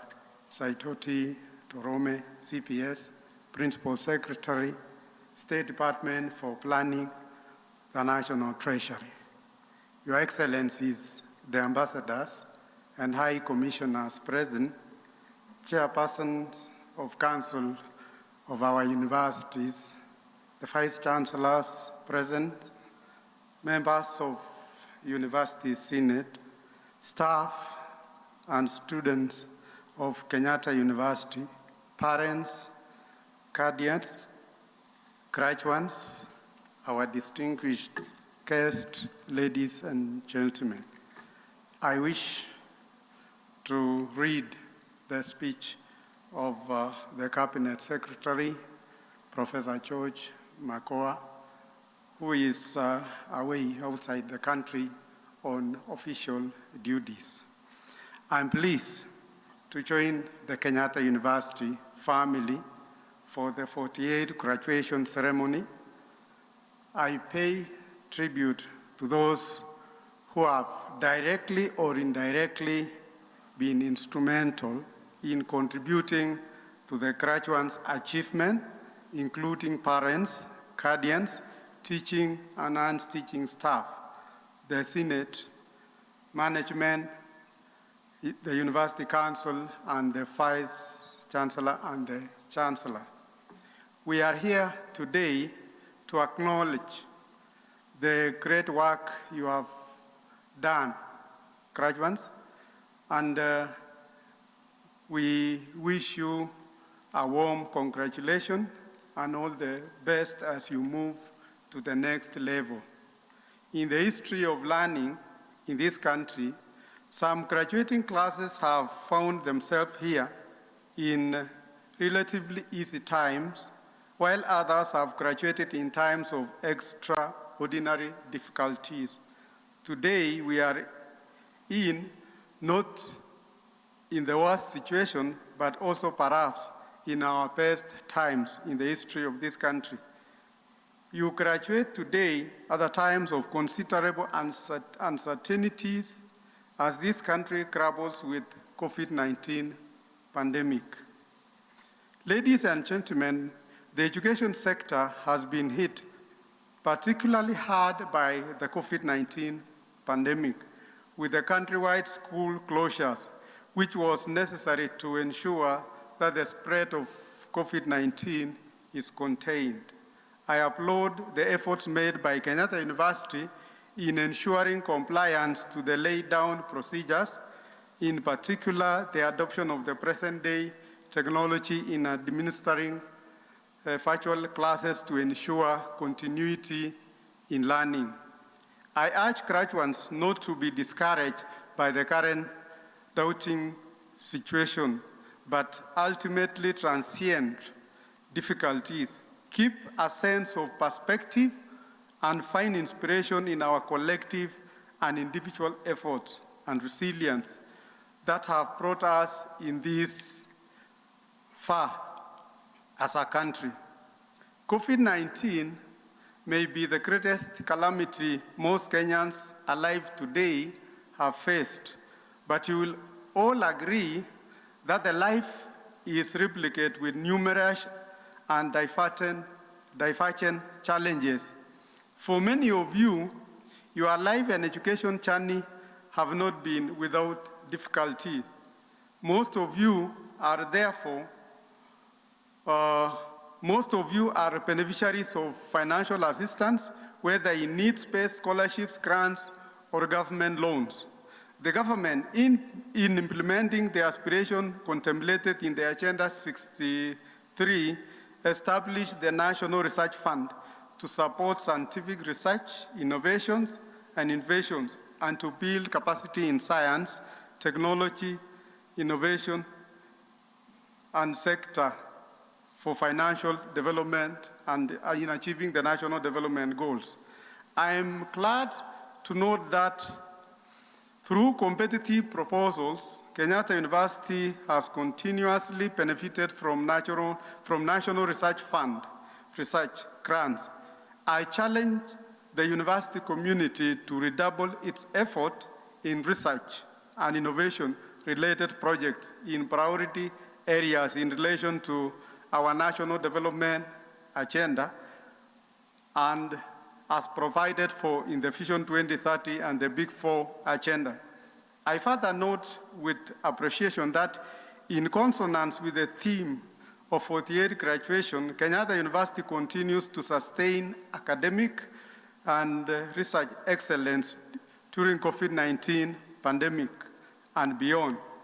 The university's incubation hub continues to help our young people to develop their ideas into innovative solutions. It is my desire, therefore, to see this innovation nurtured and introduced to the economic market and market in general, some of which should lead to the development of companies that will not only provide employment opportunities for Kenyans, but also contribute to the generation of revenue for the university and the country at large. Of special mention are students who rose to the challenge of the coronavirus emergency by producing prototype ventilators, whose production and commercialization are greatly variable. Mr. Chancellor, sir, since the introduction and phased rolling out of the competence-based curriculum in the country, Kenyatta University has demonstrated its leadership in teacher education and in training in Kenya and in the region. I am pleased to note that you have pioneered in carrying out the necessary changes in teacher training programs in order to equip both pre-service and in-service teachers with the competences that need to effectively handle the task associated with the successful implementation of CPC. But also, I'm also cognizant of the financial constraints that public institutions of higher learning are currently facing owing to the global pandemic and other antecedent factors. Even as we move towards viable plan for full resumption of learning in our schools and colleges and universities, I want to assure you of the government's commitment in addressing the financial plight of our public universities. There are a number of reforms which the government is undertaking to ensure that universities operate at their efficient and optimum levels of operation. As I end, sir, I once again congratulate the graduates and urge them to henceforth take their well-earned place in helping to create a better future for themselves, their families, their communities, and for beloved country, Kenya. Ladies and gentlemen, as we head towards the festive season, remember to continue keeping safe by observing the laid down COVID-19 protocols wherever you may be. And finally, allow me to wish you all a Merry Christmas and a prosperous New Year. Sir, it is now my pleasure to kindly invite the Chancellor, Kenyatta University, Dr. Benson Wairegi, to come and address the congregation. Sir, you are welcome.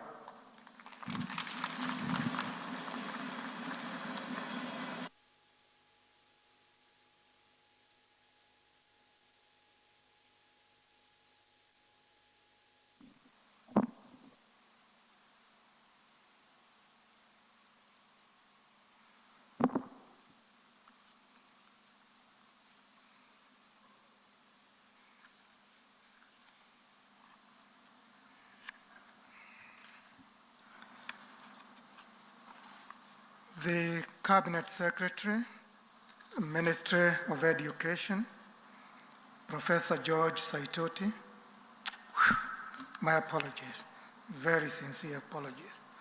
The Cabinet Secretary, Ministry of Education, Professor George Magoha, represented by Ambassador Simon Nabukwesi, Principal Secretary, State Department for University Education and Research, the Chairman of Kenyatta University Council, Professor Shem Migot Athora, members of Kenyatta University Council, the host Chancellor, Vice Chancellor, Professor Paul Wainaina, the guest alumnus speaker, Principal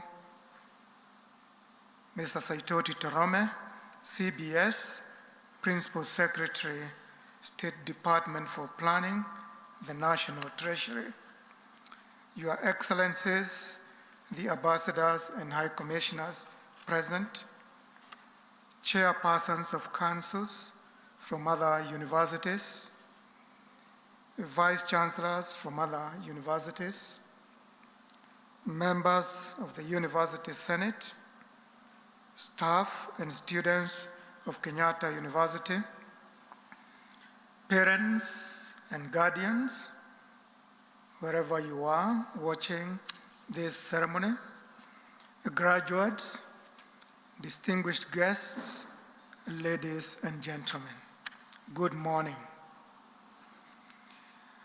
A graduation ceremony is one of the highest points of achievement for a university and its students. And it is an honor for me to once again preside over such a momentous occasion at Kenyatta University. It is always a pleasure to share in the intense emotions of fulfillment, joy, and hope that this day brings. My hearty congratulations to those graduating today, their guardians, professors, lecturers, and other supporting staff who have all contributed to the success that we are celebrating today. You are graduating at a time in history when our world is grappling with a serious pandemic, a time when major sectors of our economy have been adversely affected, a time when all of us are anxious about our health and well-being. It is easy to feel helpless because of the prevailing circumstances. But like other pestilences in the past, this one will pass too. The pain and heartache visited upon us by this pandemic has made us get out of our comfort zones and think outside the box. It is in line with the new normal that we are able to hold this graduation virtually. The theme of the graduation, and I quote, "Sustaining academic and research excellence during COVID-19 pandemic and beyond," end of quote, aptly captures the ingenuity, resilience, and innovative thinking needed to adapt ourselves to the new normal and beyond. Graduating amidst the pandemic is challenging, but it is also an opportunity for innovative ideas, because ideas are usually born out of adversity. You, today's graduates, should regard yourselves as a generation that will take innovation to new and unprecedented levels. The generation that will forestall the incidence and impact of future pandemics. The generation that will find solutions to debilitating social, economic, political, and health afflictions that society has to contend with. Indeed, you are a generation from whom a lot will be expected. Today, you are poised to begin a new chapter of your life. You are a part of a global generation for which professional opportunities may take you to farthest ends of the globe. I can feel your joy, energy, and zeal for what you have achieved. Combined with the skills and knowledge that you have attained, I am certain that you are eager to tackle the next phase, wherever it might be. For some, further studies will be your next stop. Some will head straight to the workforce. Whatever direction you take, be ready to adapt. Whatever you choose to do, ensure that it is of benefit to someone, your families, your communities, and country, Kenya, should be better off from your contributions. Your dreams and ambitions should be no less valid for you than for those who have invested resources and hope in your success. So, while we celebrate your academic accomplishments today, I challenge you to continue your quest for knowledge and to discover your own unique ways of contributing to our society. Be open to all possibilities, even failure at times. As Michelle Obama said, failure is an important part of your growth. Don't be afraid to fail. Take risks. Do things differently. Try new things. Learn from your mistakes to do better. Take the diversions that would definitely spring up throughout everyday life and use them to create new pathways. As I conclude, I take cognizance of the fact that in normal times, this would be the time when we would be busy preparing for Christmas and New Year festivities. However, the COVID-19 pandemic compels us to celebrate the festivities with less grandeur and fanfare this year. I urge you to take care of yourselves, to avoid getting infected by the coronavirus. Remember that by protecting your own health, you will also be protecting the health of everyone around you. Once again, I congratulate the graduates and wish you all a Merry Christmas and a prosperous and healthy 2021. Thank you.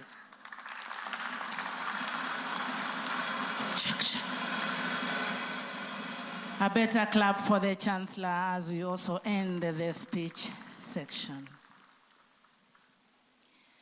As the Registrar Academic moves to take us through the section of conferment of degrees, we would like to acknowledge the presence of Dr. Lorna Ben and Kaume Mwangi, the Deputy Director, State Department of Early Learning and Basic Education. You are welcome. Welcome, Registrar. Let us appreciate the Registrar.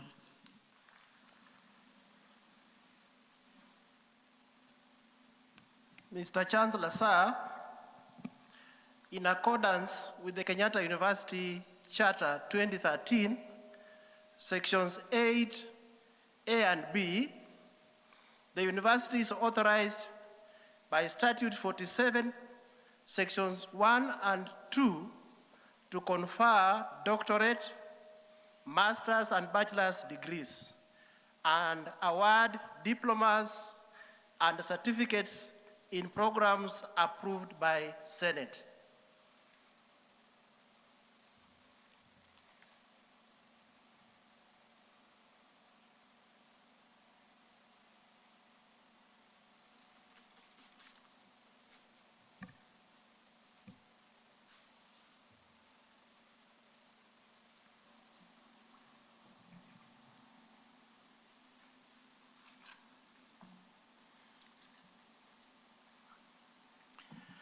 Mr. Chancellor, sir, allow me to request all the graduates to be ready for the conferment of various degrees and awards of diplomas and certificates of Kenyatta University. The candidates who will be presented to you completed their programs in 2019-2020 academic year as prescribed by the statutes of Kenyatta University. Mr. Chancellor, sir, I now call upon the deans of schools to present candidates for the conferment of doctorate degrees in the order indicated in the graduation program.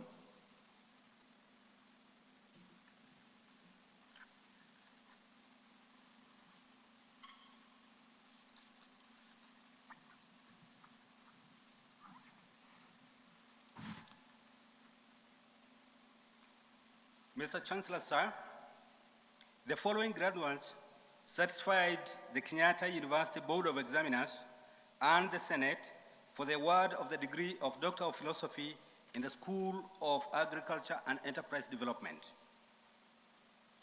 Karanja Ann Njeri, area of specialization, integrated soil fertility management. Supervisors, Professor Benson Muchoge, Professor Christopher Shisanya, and Professor Richard Onwanga. Othim Stephen Tarmojin Omburo, area of specialization, agricultural entomology.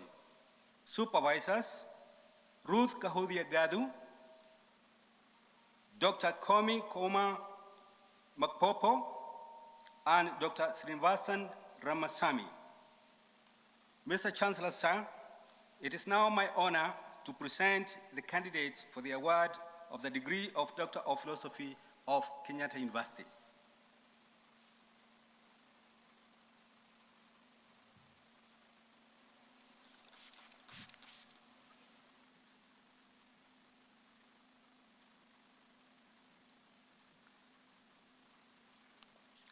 School of Economics. Mr. Chancellor, sir, the following graduates satisfied the Kenyatta University Board of Examiners and Senate for the award of the degree of Doctor of Philosophy in the School of Economics. Gachoki Charles Munene, Doctor of Philosophy in Economics. Supervisors, Dr. Susan Okeri and Dr. Julius Korir. Kinuthia Isaac Kimunio, Doctor of Philosophy in Economics. Supervisors, Dr. Joseph Muchai Muniu and Dr. Bethwell Kinyanjui Kinuthia. Manyanza Roda Mueni, Doctor of Philosophy in Economics. Supervisors, Professor Nelson H.W. Wawire and Dr. Perez A. Onono Ukelo. Omondi Francis, Doctor of Philosophy in Economics. Supervisors, Dr. James Maingi and Dr. Charles Mugendi. Opondo Mary Awor, Doctor of Philosophy in Economics. Supervisors, Professor Martin N. Etiang and Dr. Susan Okeri. Thuku Gideon Kiguru, Doctor of Philosophy in Economics. Supervisors, Dr. Jacob O. Omolo and Dr. Joseph Muniu. Mr. Chancellor, sir, it is now my honor to present the candidates for the award of the degree of Doctor of Philosophy of Kenyatta University.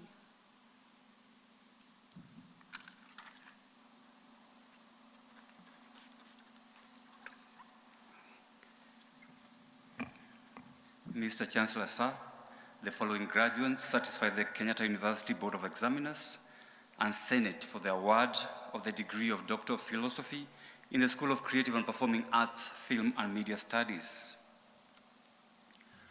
Kalangi Susan Kiambati, Doctor of Philosophy in Communication and Media Studies. Supervisors, Dr. George Ngoge Kengara and Dr. Tommy Kielu. Ogari Evelyn Kwamboka, Doctor of Philosophy in Music Performance. Supervisors, Dr. Beatrice Digolo and Dr. Duncan Wambugu. Gausa Solomon, Doctor of Philosophy in Fashion, Design and Marketing. Supervisors, Dr. Mercy Wandora and Dr. Jacqueline Kisato. Mr. Chancellor, sir, it is now my honor to present the candidates for the award of the degree of Doctor of Philosophy of Kenyatta University.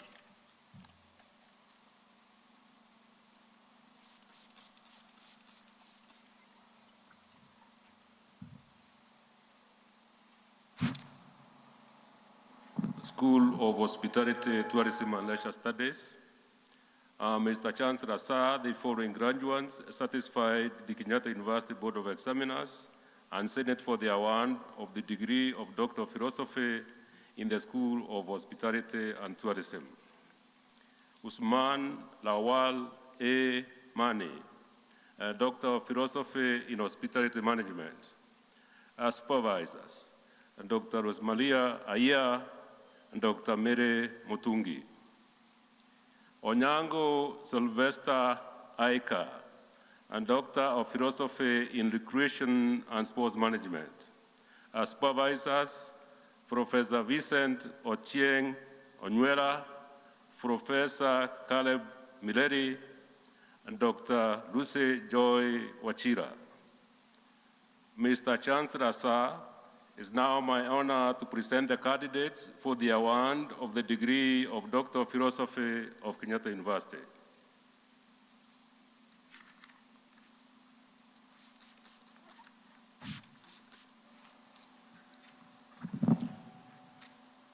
School of Engineering and Technology. Mr. Chancellor, sir, the following graduates satisfy the Kenyatta University Board of Examiners and Senate for the award of the degree of Doctor of Philosophy in the School of Engineering and Technology. Halidini Hatibu Sarakikia, Doctor of Philosophy, Sustainable Energy Engineering. Supervisors, Dr. Jeremiah Kiplagat and Engineer Dr. Fidelis Kilonzo. Mr. Chancellor, sir, it is now my honor to present the candidate for the award of the degree of Doctor of Philosophy of Kenyatta University.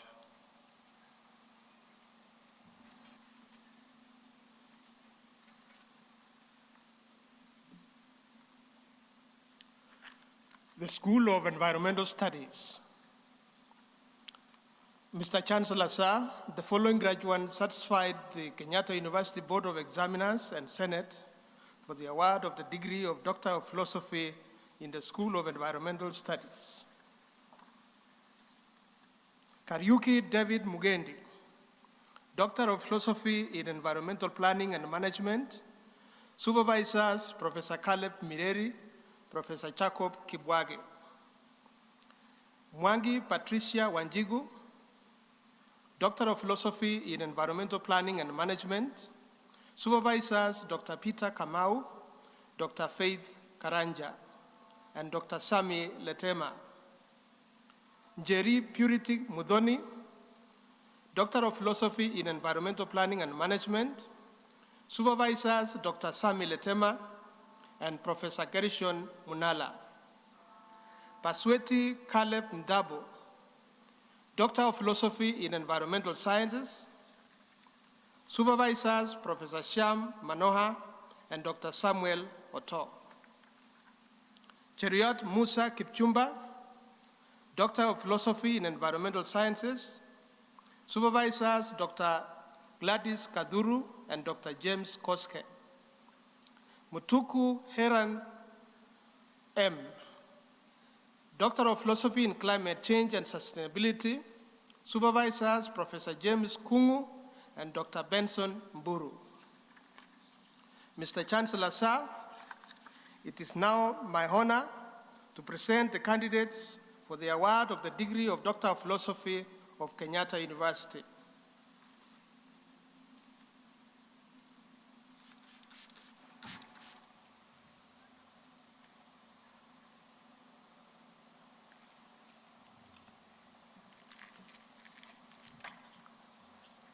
School of Pure and Applied Sciences.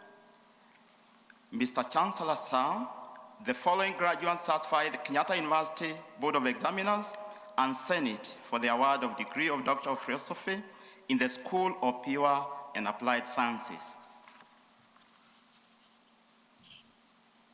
Matende Chele Nancy Ibusi, Doctor of Philosophy in Applied Mathematics.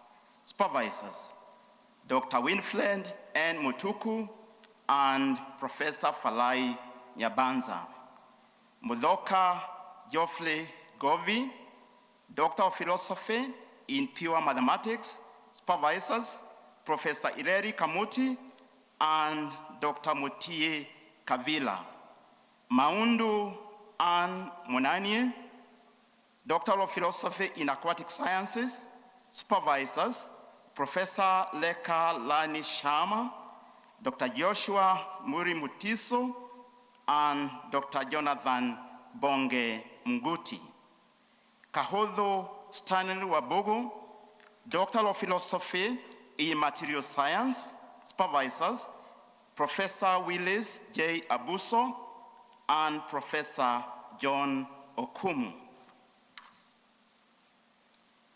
Wabulolo Elika Nafula, Doctor of Philosophy in Material Science, supervisors, Dr. Philip W. O. Nyawele and Dr. Daniel B. Bem. Asava Lucas Luvai Azale, Doctor of Philosophy in Immunology, supervisors, Professor Michael M. Gichelo and Dr. Willie A. Idhui. Kabue Kevin Kinyua, Doctor of Philosophy in Immunology, supervisors, Professor Michael M. Gicheru and Dr. Peter B. Kathura. Ekesa A.C. Peter, Doctor of Philosophy in Chemistry, Professor, as supervisors is Professor Hudson Nyambaka and Dr. Evans Chagamu. Kahindo John M., Doctor of Philosophy in Chemistry, supervisors, Professor Sumesh C. Chabla and Dr. Richard M. Musau, Professor Josiah O. Odalo, and Professor Thomas F. N. Thorua. Kariuki Margaret Wageshi, Doctor of Philosophy in Chemistry, supervisors, Dr. Margaret Muhaki Nganga and Professor Ahmed Hassanari. Katana Chengo, Doctor of Philosophy in Chemistry, supervisors, Dr. Evans Changamo, Dr. Lucy Kiluli, and Dr. John Maingi. Kiriro Grace Duta, Doctor of Philosophy in Chemistry, supervisors, Dr. Isaac W. Mwangi, Professor Luth N. Wanjao, and Professor Paul Kamau Bugwa. Bugwa Wachila Gelad, Doctor of Philosophy in Chemistry, supervisors, Dr. Isaac W. Mwangi and Professor Luth N. Wanjao. Ochola John Bwile, Doctor of Philosophy in Chemistry, supervisors, Professor Ahmed Hassanari, Dr. Wilbur Luade, and Dr. Babla Fulei Hela. Tonui Matthew Kimgetich, Doctor of Philosophy in Chemistry, supervisors, Dr. Isaac W. Mwangi and Professor Luth N. Wanjao. Wakanu John Akelo, Doctor of Philosophy in Chemistry, supervisors, Professor Hassan Nyambaka, Professor Judith Kiminywe, Dr. Mildred Nawili, and Dr. Wilson M. Sagana. Mkwambi Davis Makila, Doctor of Philosophy in Fisheries Science, supervisors, Professor Paul O. Okemo, Dr. Siplin A. Otieno, and Professor Richard O. Oduol. Opio Mary Athiambo, Doctor of Philosophy in Fisheries Science, supervisors, Dr. James Jumbe, Professor Charles Ngugi, Dr. Harrison Chalo Karisa. Ototo Edna Nyagechanga, Doctor of Philosophy in Medical Parasitology, supervisors, Dr. Jenard Patrick Bugi, Dr. Lucy Kamau and Dr. Andrew Githeko. Mr. Chancellor, sir, it is now my honor to present the candidates for the award of the degree of Doctor of Philosophy of Kenyatta University.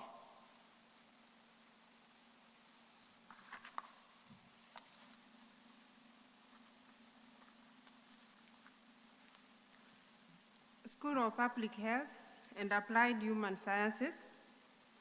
Mr. Chancellor, sir, the following graduates satisfied the Kenyatta University Board of Examiners and the Senate for the award of the degree of Doctor of Philosophy in the School of Public Health and Applied Human Sciences. Mumanyi Violet Nakunyi, Doctor of Philosophy in Environmental Health. Supervisors, Professor Margaret Keraka, Dr. Deborah A. Abongo, and Dr. Peterson Warutere. Kiboi Willie Kahanya, Doctor of Philosophy in Food, Nutrition, and Dietetics. Supervisors, Professor Judith Kimiwe and Dr. Peter M. Chege. Chepoi Solomon Kemoi, Doctor of Philosophy in Health Management. Supervisors, Dr. Kenneth Kibahara Rucha and Dr. Anastasia Nyamilu Kimeu. Ngocho Teresia Wamboi, Doctor of Philosophy in Public Health. Supervisors, Professor Evanthus W. Kabiru and Dr. Eric Rero. Owaka Isaac Oweno, Doctor of Philosophy in Reproductive Health. Supervisors, Professor Margaret Keraka and Dr. George Otieno. Akolo Maureen Musimbi, Doctor of Philosophy in Community Health.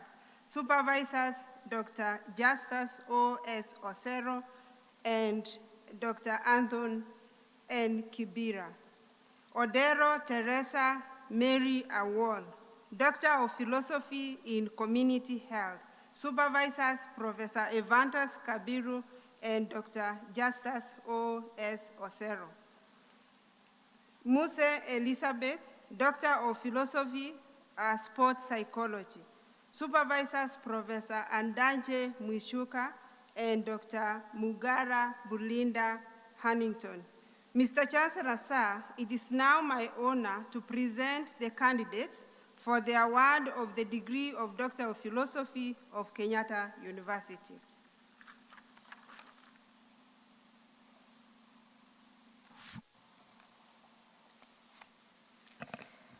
School of Pharmacy.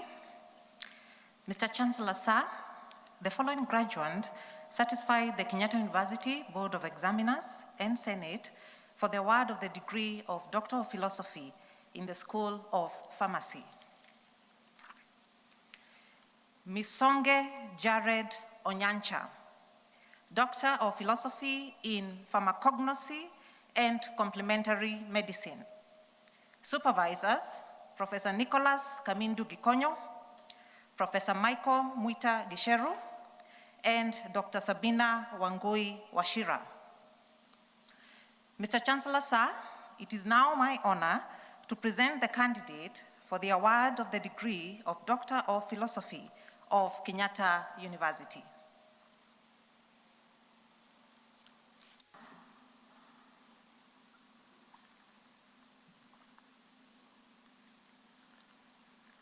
Mr. Chancellor, sir, from the School of Medicine, the following graduates satisfied the Kenyatta University Board of Examiners and Senate for the award of degree of Doctor of Philosophy in the School of Medicine. Ngala Chome Jonathan, Doctor of Philosophy in Infectious Diseases. Supervisors, Dr. Margaret Muturi, Dr. Martin K. Rono, and Professor Jonas Kimmich. Waleka Michael Nyongesa, Doctor of Philosophy in Medical Immunology. Supervisors, Dr. Margaret W. Muturi and Professor Eukaria Kenya. Mr. Chancellor, sir, it is now my honor to present the candidate for the award of the degree of Doctor of Philosophy of Kenyatta University.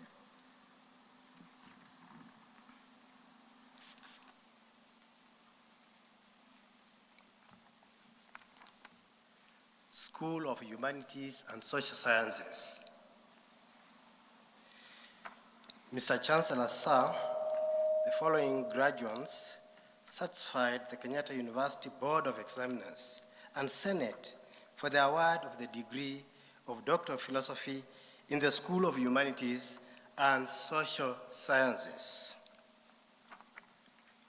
Isabirie Moses Stevie, Doctor of Philosophy in Religious Studies. Supervisors, Professor Philomena Mwaura and Dr. Sagaria Samita. Wanyoike Joseph Muturi, Doctor of Philosophy in Religious Studies. Supervisors, Dr. Josephine Gitome and Dr. Cyprian Kavivia. Maroma Fabio Okachi, Doctor of Philosophy in Counseling Psychology. Supervisors, Dr. Mushiri Karega and Dr. Eunice Njeri Mvungu. Nyutu Jane Kadhoni, Doctor of Philosophy in Counseling Philosophy, Psychology. Supervisors, Dr. Miresia Ann Serrera and Dr. Wilfrida Olali. Kihia Madenge Lucy, Doctor of Philosophy in Gender Studies and Development.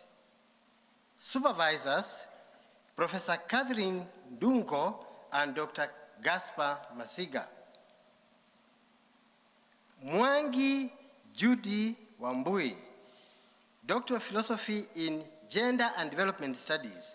Supervisors, Professor Elishiba Kimani and Dr.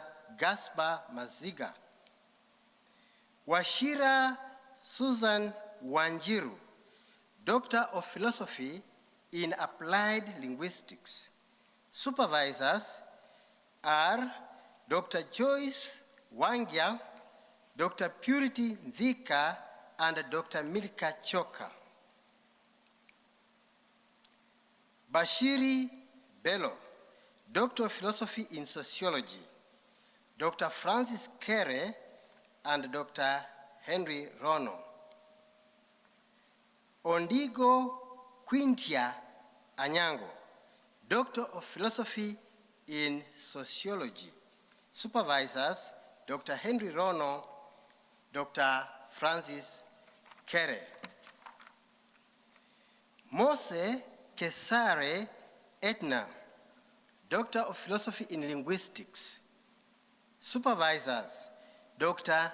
Nandelenga Henry Simiu and Dr. Jerry Ayeko. Kishuru Tyrus Mutwiri, Doctor of Philosophy in Kiswahili Linguistics. Supervisors, Professor Ireri Baabu, Professor Kitula Kingei.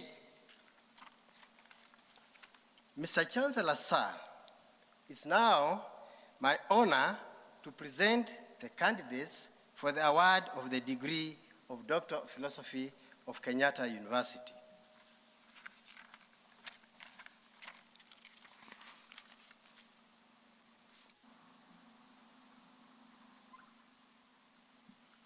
School of Business. Mr. Chancellor, sir, the following graduates satisfied the Kenyatta University Board of Examiners and Senate for the award of the degree of Doctor of Philosophy in the School of Business.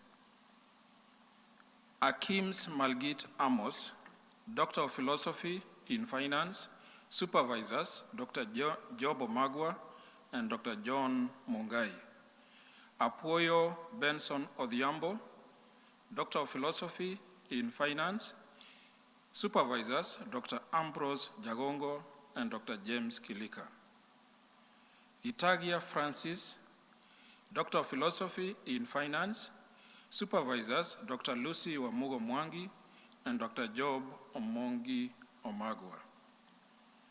Laibon Gabriel Monene, Doctor of Philosophy in Finance. Supervisors, Dr. Julius Korir and Dr. Eddie Simiu. Njagi Gilbert Nyaga, Doctor of Philosophy in Finance. Supervisors, Dr. Ambrose Ouma Jagongo and Dr. Job Omagwa. Ochego Evans Machero, Doctor of Philosophy in Finance. Supervisors, Dr. Job Omagwa and Dr. Stephen Mwathe. Oirere Osoro Clive, Doctor of Philosophy in Finance. Supervisors, Dr. Eddie Simiu and Dr. Job Omagwa. Wafula Nathan Wamalwa, Doctor of Philosophy in Finance. Supervisors, Dr. John Mungai and Dr. Daniel Makori. Idou Owoye, Doctor of Philosophy in Human Resource Management. Supervisors, Dr. Jedida Muli and Dr. David Kiiru.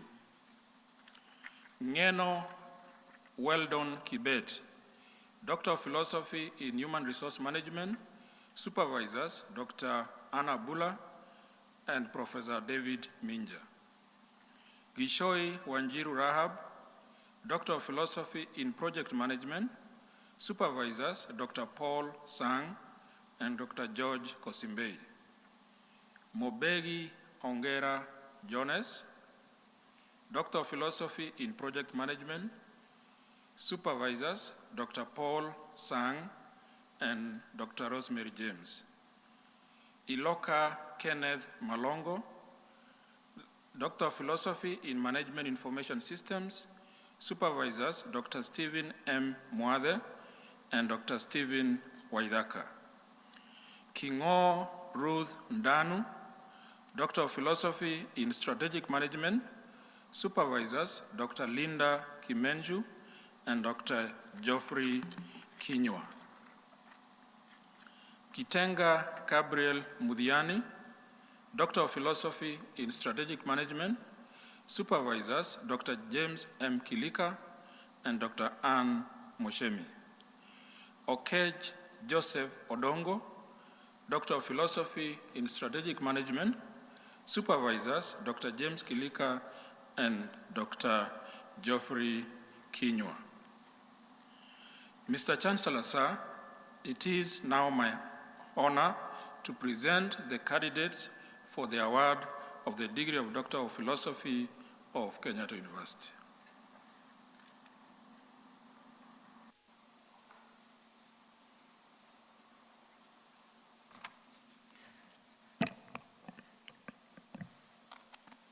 School of Education. Mr. Chancellor, sir, the following graduates certified the Kenyatta University Board of Examiners and the Senate for the award of the degree of Doctor of Philosophy in the School of Education. Marete Lucy Muthoni, Doctor of Philosophy in Special Needs Education. Supervisors, Dr. Nelly Otube and Dr. Margaret Murugami. Baluka Penina Laki, Doctor of Philosophy in Special Needs Education. Supervisors, Dr. Nelly Otube and Dr. Daniel Muindi. Mutezeju Flora, Doctor of Philosophy in Special Needs Education. Supervisors, Dr. Francisca I. Wamocho and Dr. Beatrice A. Bunyasi. Akinyi Rosemary Orlando, Doctor of Philosophy in Educational Psychology. Supervisors, Dr. C. Kaunange and Doyen K. Mugambi.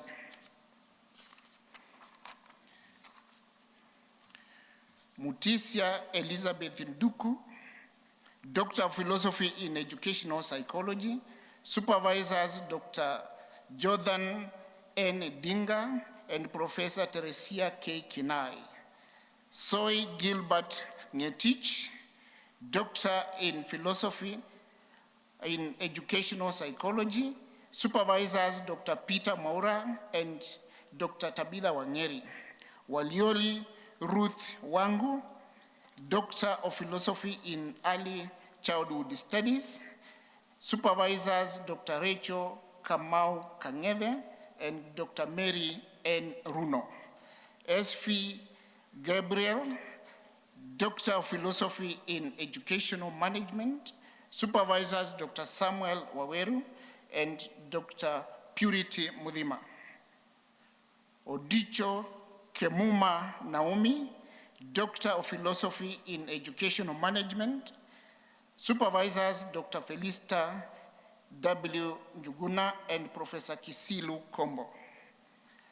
Sale Gaba, Doctor of Philosophy in Educational Management. Supervisors Dr. Samuel Waweru and Dr. Ephantas Kaugi. Samuel Teiko Kayasa, Doctor of Philosophy in Educational Management. Supervisors Dr. Martin O. Ogola and Dr. Helen Kiende Gentwai.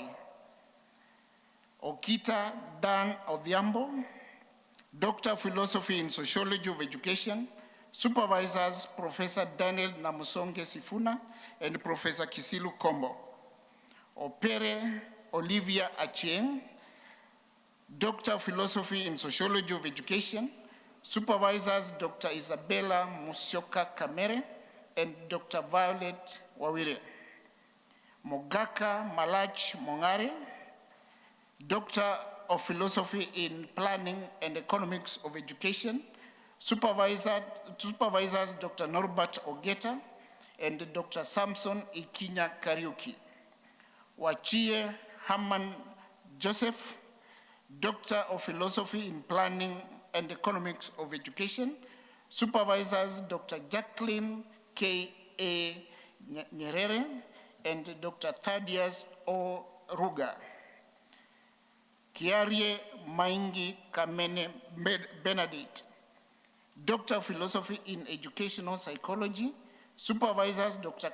Katete David and Professor Odigi Samson Rosana.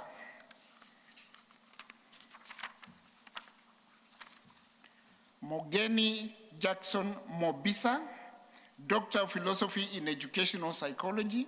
Supervisors Professor Samson R. Odigi and Dr. Bernard C. Mugo.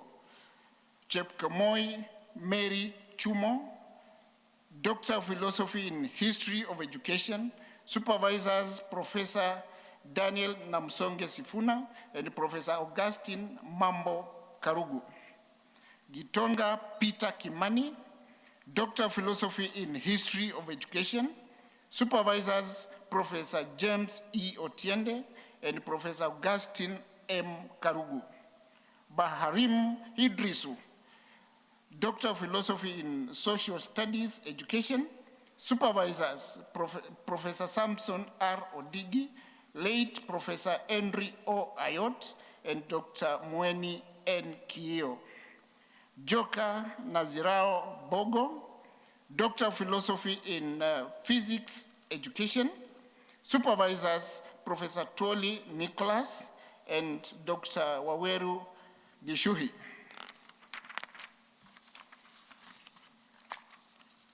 Wambua Joseph Muteti, Doctor of Philosophy in Science Education. Supervisors Professor Nicholas W. Twoli and Professor John N. Maundu.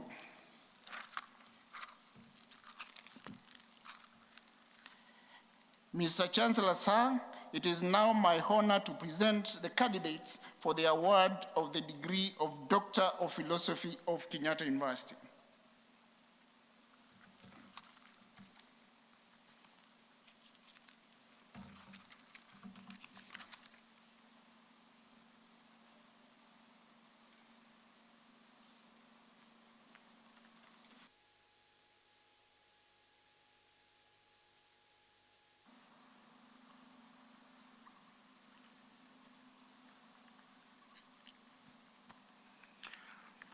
Mr. Chancellor, sir, it is now my honor to present to you candidates for the conferment of various doctorate degrees of Kenyatta University. May all members of academic staff and guests in academic attire rise.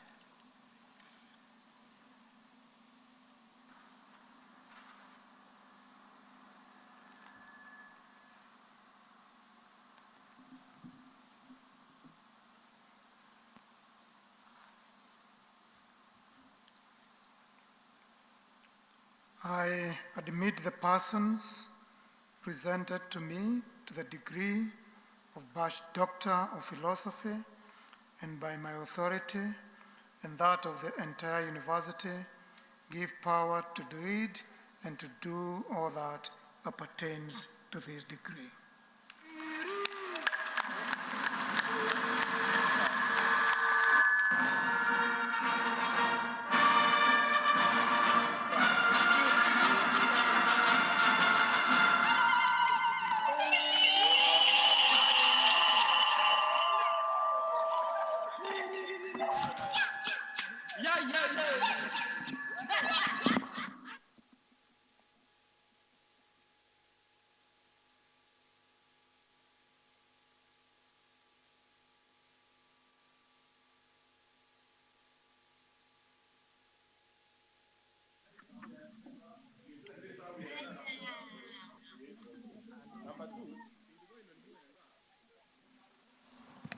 Mr. Chancellor, sir, I now call upon the deans of schools to present candidates for the conferment of master's degrees of Kenyatta University in the order indicated in the graduation program.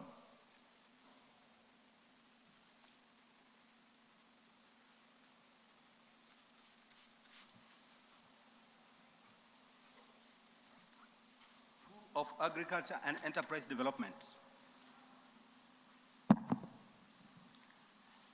Master of Science, Crop Protection Entomology, Barasa.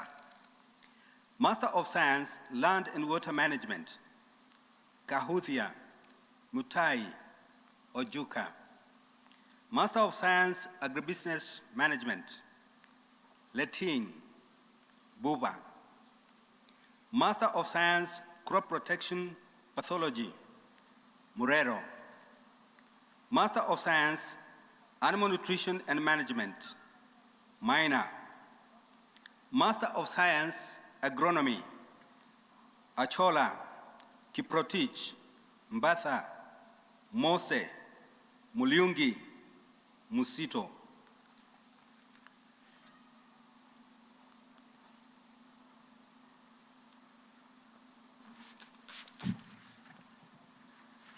School of Economics, page 33. Master of Economics, Arisa, Korir, Nyachio, Tenai, Wanakacha, Wekesa. Master of Economics, Finance, Kiambi, Mburu. Page 34. Master of Economics, Econometrics, Nyaga. Master of Economics, Policy and Management, Ambale, Gashari, Kenywa, Mwangi Christopher, Mwangi Rahab. Master of Economics, Cooperation and Human Development, Aba, Barasa, Kamau, Karanja, Kigen, Lelei, Njau, Nyakangi, Odhiambo, Wanyeki, Wasilwa. Master of Economics, International Trade and Finance, Mutua, Nadoli.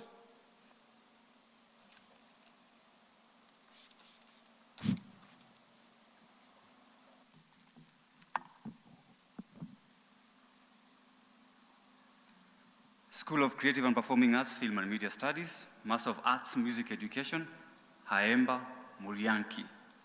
Master of Arts, Music and Dance, Omari. Master of Arts, Animation, Kihima.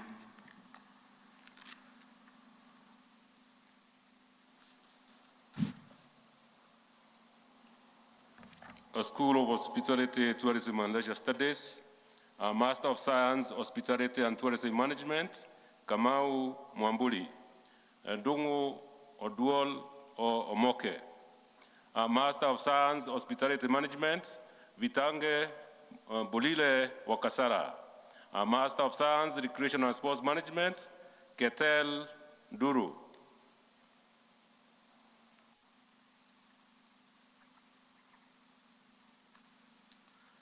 The School of Environmental Studies, page 35. Master of Science, Environmental Education, Nyangweso.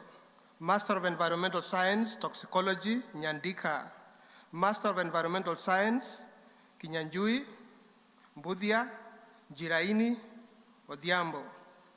Master of Environmental Studies, Agroforestry and Rural Development, Mbora. Master of Environmental Studies, Climate Change and Sustainability, Mokaya, Chepkirui. Master of Environmental Studies, Community Development, Kinyua, Matere, Ngirote. Master of Science, Sustainable Urban Development, Kaburu.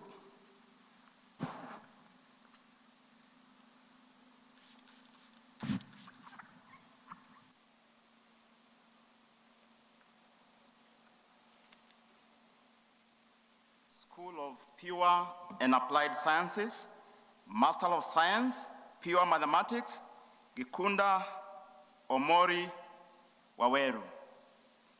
Master of Science, Applied Mathematics, Katembe, Mawila, Muhoro, Mukwamba, Musaili, Mutua, Mutwiri, Nafula, Dongu, Yoroge, Zioki.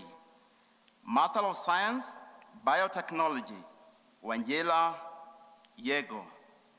Master of Science, Applied Analytical Chemistry, Kagwiria, Karanja, Karegi, Mwanje. Mutembete Dambo. Master of Science, Electronics and Instrumentation, Asenda, Moha, Nyaga, Shikambe. Master of Science, Material Science, Okinyi, Lotich. Master of Science, Microbiology, Abdullah, Gatheru, Omondi. Master of Science, Medical Microbiology, Te. Master of Science, Applied Parasitology, Mwendo, Nyilongo. Master of Science, Medical Biochemistry, Awino, Guchu, Moriasi, Waswa. Master of Science, Immunology, Mutweri, Joka, Wanjara. Master of Science, Integrated Watershed Management, Aban, Baido. Master of Science, Biochemistry, Onyoyo. Master of Science, Hydrology and Water Resources, Kilui. Master of Science, Chemistry, Aduda, Mulwa, Mwoki, Mulage, Nasike. Master of Science, Plant Pathology, Chepkeboy, Jagi. Master of Science, Plant Pathology, Chebet, Mologo, Titus. Master of Science, Physics, Ekesa, Kiplono. Master of Science, Social Statistics, Jilop. Master of Science, Statistics, Situma. Page 38, Master of Science, Animal Physiology, Onyingo. Master of Science, Agricultural Entomology, Cheliot.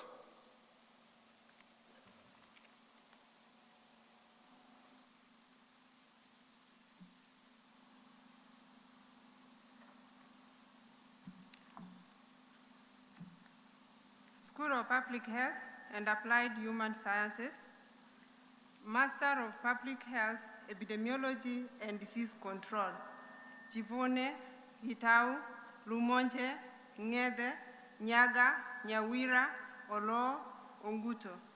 Master of Public Health, Monitoring and Evaluation, Mwangi, Mwaro, Ogutu. Master of Science, Environmental Health, Bokea, Gitonga, Gongo, Kabura. Master of Science, Health Management, Chepkemoi, Gatwiri, Ndambiri. Master of Science, Occupational Health and Safety, Ndawa, Nsioka. Master of Public Health, Reproductive Health, Abuga, Chifundo, Baluka, Melfin, Muya, Mukuhana, Muli, Mureithi, Musofia, Ndwiga. Nyawira, Omar, Wekesa. Master of Science, Health Information Management, Gidu. Master of Science, Public Health Systems Management and Application, Amuko, Nakasea. Master of Science, Food, Nutrition and Dietetics, Gachoya, Gichea, Kegoli, Mbae, Mochoni, Musonda, Nyakundi, Odera, Oteri, Zoom.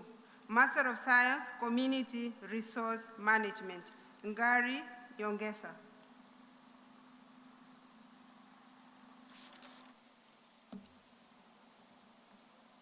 From the School of Medicine, Master of Science, Infectious Diseases, Munyao, Dathi.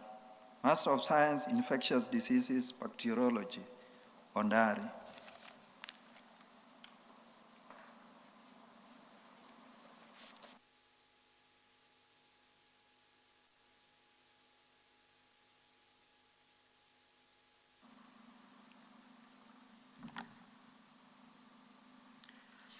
School of Humanities and Social Sciences, Executive Master of Public Policy and Administration. Minor, Master of Arts, Public Policy and Administration.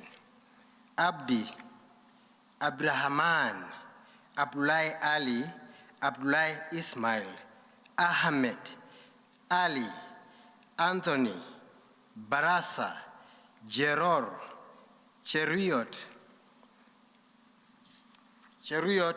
Gilbert, Cheriot, Jael, Faisal, Gatitu, Gidhama, Goe, Hamisi, Imaya, Jepchumba, Kangangi, Kariuki, Karuka, Kio, Kivandi, Langat, Masharia, Maende, Makau, Makori, Menza, Muhammad, Mukhtar, Mtana, Mtali, Mtiga, Mtinda, Nderi, Ngaira, Nkari, Ngera, Ngereso, Mbisi, Njoroke, Njue, Ombasa, Omido, Ongolo, Ongangi, Osman, Ismail, Osman, Muhammad, Otego, Rashid, Ruto, Shamsa, Supeo, Talam, Thuo. Master of Arts in English and Linguistics, Kabuda, Katei, Maina, Mwangangi, Mwangi, Nabwire, Nyakundi, Orondo, Riro. Master of Arts in Archaeology, Ochola. Master of Arts, Political Science, Musa. Master of Arts, Religious Studies, Kosari, Muduri, Mwenda. Master of Arts, Sociology, Mola, Odinga. Master of Arts, French, Tolo. Master of Arts, Kiswahili, Chege, Kere, Mwindi, Nzioki, Nzonga, Scott. Master of Arts in History, Aliu, Kipanya, Tonko, Tum. Master of Arts, Counseling Psychology, Kamau, Kibue, Kimani, Kiratu, Majiwa, Msyoka, Namkoa, Ngaluma, Owor, Wainaina Daniel, Wainaina Pauline, Waithaka, Waithera, Wanjoi. Master of Arts, Literature, Mwai. Master of Arts, Gender and Development Studies, Mbura, Mudhama, Mudhikwa. Master of Arts, Geography, Muiruri Odhone. Master of Arts, Speech Disorders, Mwangi. Master of Arts, Leadership and Governance, Mtuku Onyego. Master of Arts, Community Development, Charo.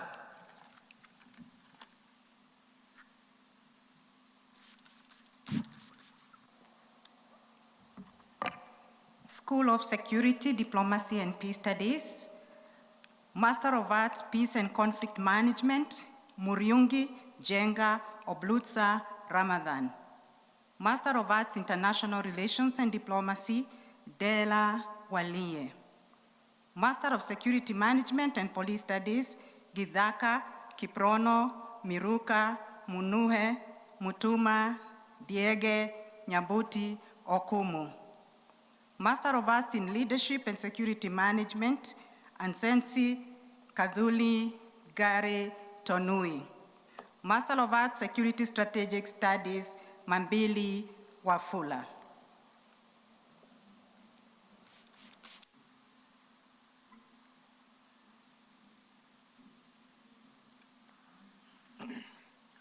School of Business, Executive Master of Business Administration, Kuria, Nganga. Master of Science, Human Resource Management, Nzioka. Master of Science, Marketing, Mwaniki. Master of Science, Finance, Obonyo, Kivindu, Maidhia, Mutua, Nalimae. Njoki, Ochieng, Omondi, Onzongo. Master of Business Administration, Entrepreneurship, Amran, Anambiu, Kahoya, Mutunga, Obiria.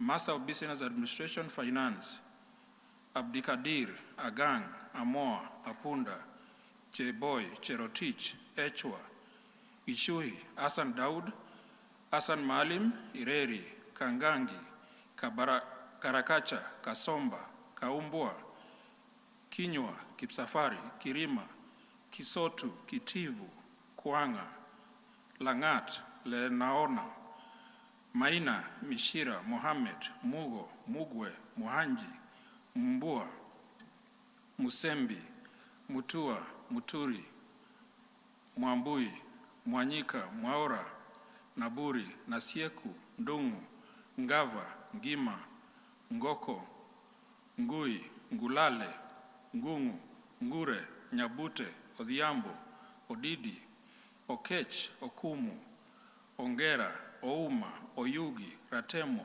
Rono, Ruga, Ruto, Dhuo, Wangai, Yakub, Yusuf. Master of Business Administration, Human Resource Management, Abubakar, Abuavo, Baranga, Chelangat, Cheruto, Etan, Gatune, Itonga, Korir, Mukio, Okoti, Otieno, Otori, Wangila, Wanyeki, Warfwa. Master of Business Administration, Marketing, Arori, Luvusi, Muai, Njeru, Oyunge, Rono, Wanyama. Master of Business Administration, Project Management, Ali, Atandi, Bosire, Hussein, Ishmael, Kalwai, Kanyeria, Kandira, Kukubo, Kuria, Madenge Mother, Madenge Peter, Mayende, Mburu, Mohamed, Muirori, Mulwa, Munene, Munyungi, Mutisia, Mutua, Mutwiri, Ngoya, Onyango, Ooro, Oyo, Rono, Tila, Washira, Wamuyu. Master of Business Administration, Management Information System, Mwendwa, Njau, Opio. Master of Business Administration, Strategic Management, Abdi, Hamed, Atuti, Bor, Catherine, Chebet, Ekai, Farah, Katuyu, Ikanga, Hassan, Jacinta, Juma, Kabiru, Kagwima, Kahunyo, Kamau, Kandagor, Karanja, Karenye, Karisa, Karioki, Kageni, Kimani, Kimweli, Kiroro, Kiruja, Kidhinji, Kitur, Kivayilu, Korida, Lasoi, Lomoro, Macharia, Makori, Maseko, Maucho, Mbaru, Biriti, Mbugwa, Miano, Micheni, Miriti, Mohamed Dero, Mohamed Jimale, Mohamed Rukia, Mohamed Wadabwa. Mokeira, Motondi, Muchoki, Mwema, Mugeni, Muiga, Muketi, Mulango, Murenga, Muriuki, Musa, Musia, Mutembei, Mutua, Mwanamwaka, Mwangi, Mwema, Mwilu, Mwinamo, Mwabobia, Ndungu, Nduta, Nekesa, Ngui, Njau, Njukunye, Nkirote, Nyachwaya, Obuolo, Odhiambo, Okoit, Omache, Omar, Omuyoi, Ondu, Ongwara, Orego, Otieno, Owor, Sahale, Swagi, Wadu, Wakonyo, Wanyama, Yasin. Master of Business Administration, Procurement and Supply Chain Management, Mutua, Sigat, Wanjiru.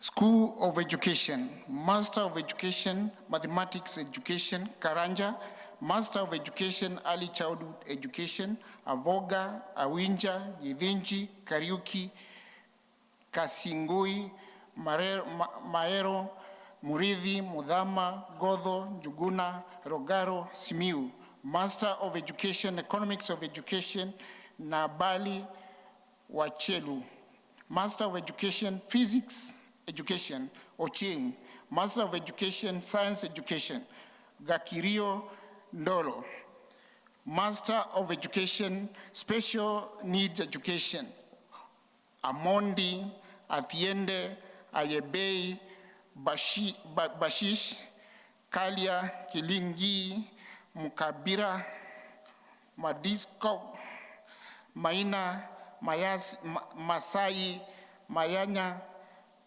Mwataka, Mabea, Abado, Awur, Talam. Master of Education, Library and Information Science, Machache, Maina, Museve, Mwaura, Odongo, Obongo, Ongiri, Tuei, Wesonga. Master of Education, Educational Research, Evaluation and Assessment, Miregwa. Master of Education, Educational Administration, Hemed, Owande, Kemunto, Kilonzo, Kidinchi, Mohammed, Mwambe, Mulinge, Mwangi, Njeru, Zangi, Oduya, Ringera, Yasin. Master of Education, Educational Communication and Technology, Yakubu. Master of Education, Educational Psychology, Muiga, Munge, Mudui, Nzao, Simiu. Master of Education, Educational Technology, Mehari. Master of Education, Curriculum Development, Gakuya, Maina, Jogu. Master of Education, Educational Planning, Kiambati, Kinuthia, Namasake, Tewes. Master of Education, Mathematics Education, Onyanja. Master of Education, Comparative and International Studies, Njoroge.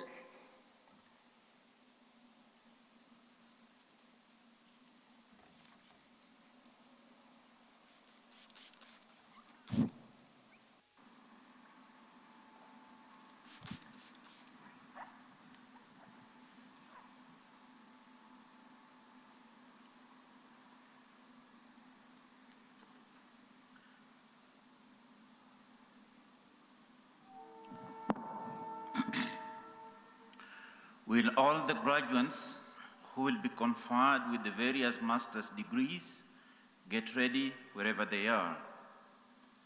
Mr. Chancellor, sir, it is now my honor to present to you candidates for the conferment of the various master's degrees of Kenyatta University.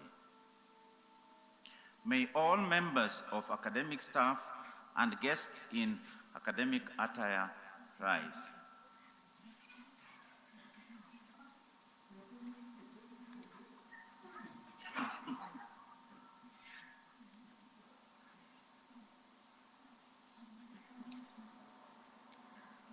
I admit the persons presented to me to the various master's degrees of Kenyatta University, and by my authority and that of the entire university, give power to read and to do all that appertains to these degrees.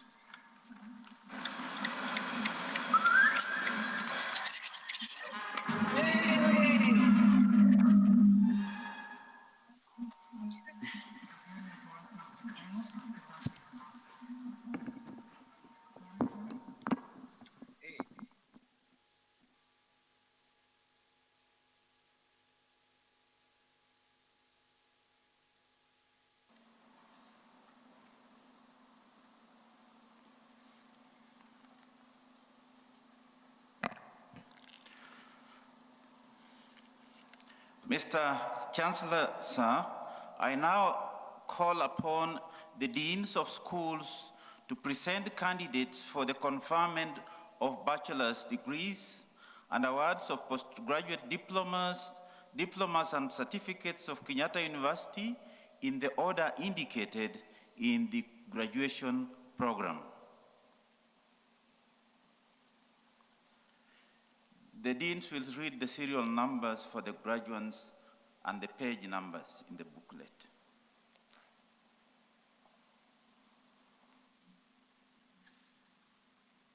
A School of Hospitality, Tourism and Leisure Studies, this page 49. Postgraduate Diploma in Sports Administration, Distinction Serial 1, Accredit 1, Serial 1. Postgraduate Diploma in Hospitality and Tourism Management, Credit 1, Serial 1.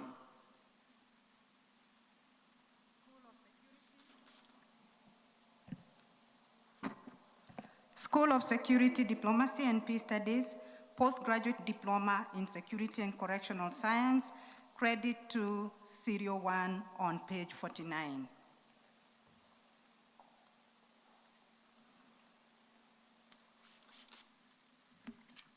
School of Education, page 49. Postgraduate Diploma in Education, Credit 1, Serial 1 to Serial 14. Then on page 50, Serial 15 to Serial 20. Credit 2, Serial 1 and 2.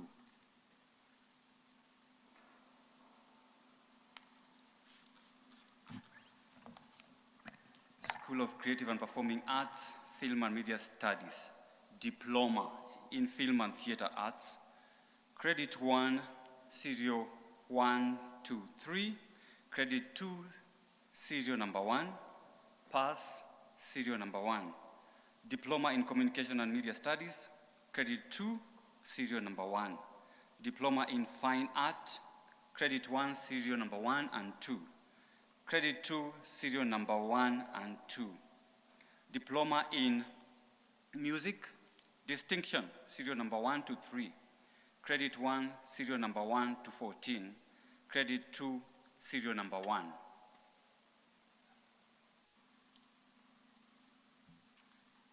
A School of Hospitality, Tourism and Leisure Studies, Diploma in Tourism Management, Credit 1, Serial 1, Credit 2, Serial 1. Diploma in Hospitality Management, Distinction, Serial 1 to 3, Credit 1, Serial 1 to 9. On page 52, Credit 2, Serial 1.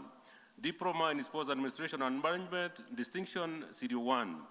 Credit 1, Serial 1 to 3, Credit 2, Serial 1 and 2.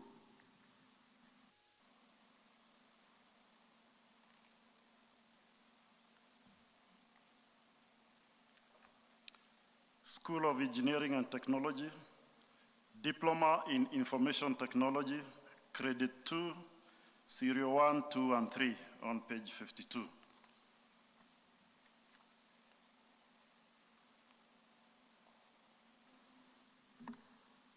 On page 52, School of Public Health and Applied Human Sciences, Diploma in Food, Nutrition and Dietetics, Credit 2, Serial 1.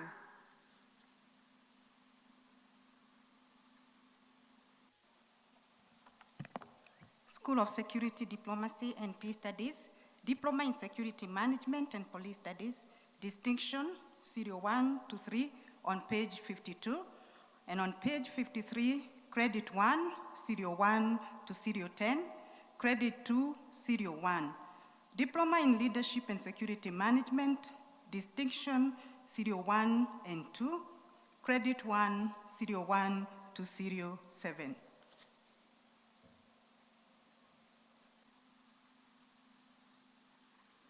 School of Business, Diploma in Marketing, Credit 1, Serial 1 and 2 on page 53, Credit 2, Serial 1, Diploma in Business Management, Distinction, Serial 1, Credit 1, Serial 1 to Serial 8 on page 53.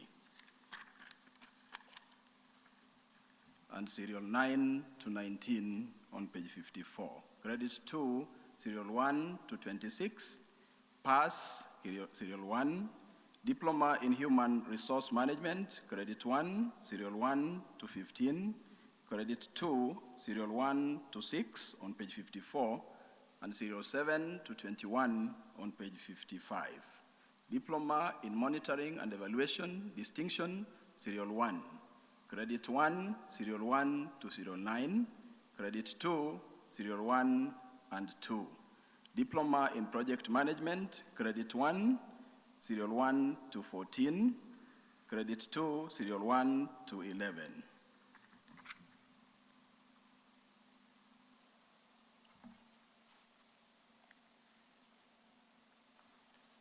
School of Education, page 56. Diploma in Early Childhood Education, Credit 1, Serial 1 to Serial 7. Diploma in Primary Teacher Education, Credit 1, Serial 1 to Serial 22. Credit 2, Serial 1 to Serial 27.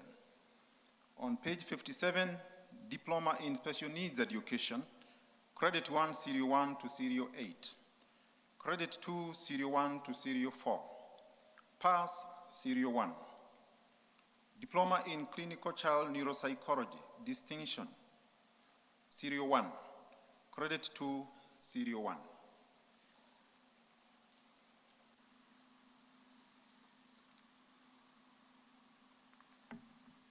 Certificates, School of Creative and Performing Arts, Film and Media Studies, Certificate in Music, Distinction, Serial number 1 to 3, Credit 1, Serial number 1 to 13, Certificate in Film and Theatre Arts, Credit 1, Serial number 1 to 4, Credit 2, Serial number 1 to 3.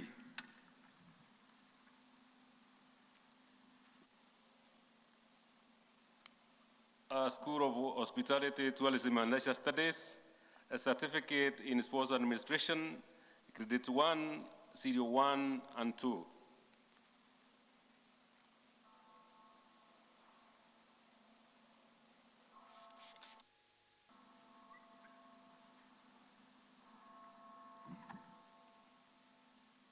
School of Humanities and Social Sciences, Certificate in Chinese Language and Culture, Serial 1, Distinction Serial 1 and 2 to 4, and Credit 1 is Serial 1, Certificate in Proficiency of Chinese Language, Serial 1 and 2.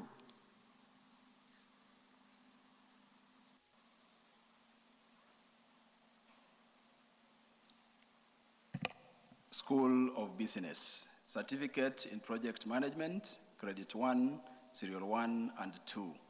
Credit 2, Serial 1 to 10. Certificate in Monitoring and Evaluation, Credit 1, Serial 1. Credit 2, Serial 1. Pass, Serial 1.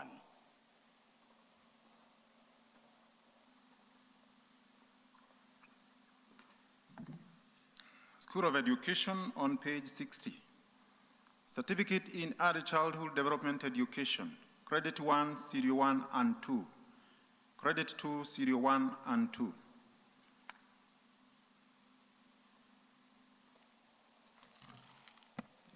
Page 61, School of Law, Bachelor of Laws, Second Class Honors, Upper Division, Serial 1 to Serial 4, Second Class Lower Division, Serial 1 to 37.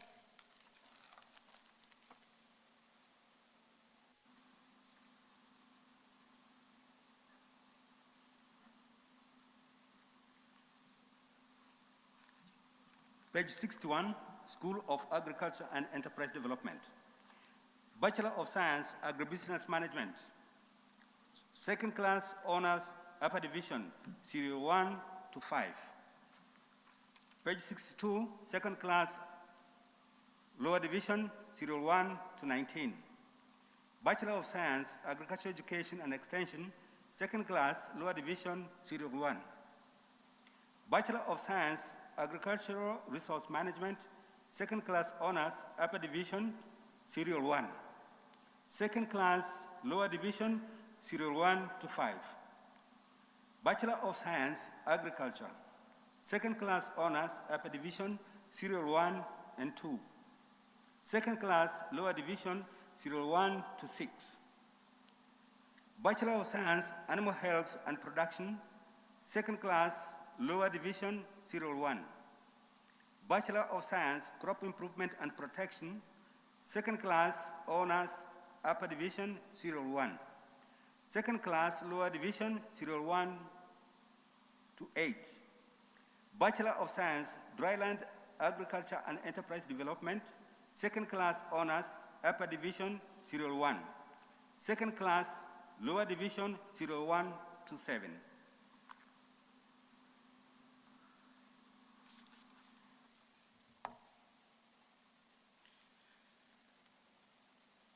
School of Economics, page number 63 in the program.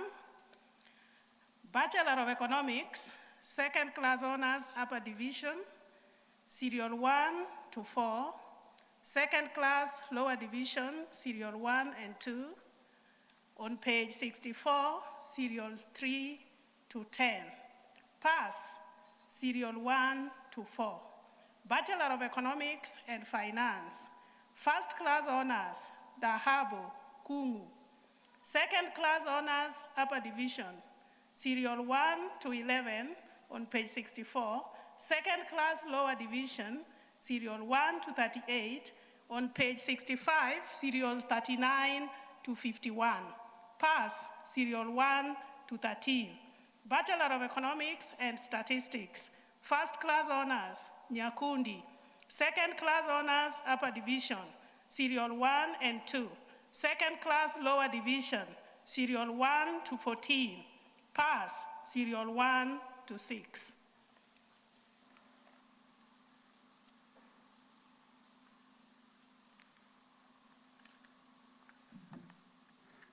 School of Creative and Performing Arts, Film and Media Studies. Page 66.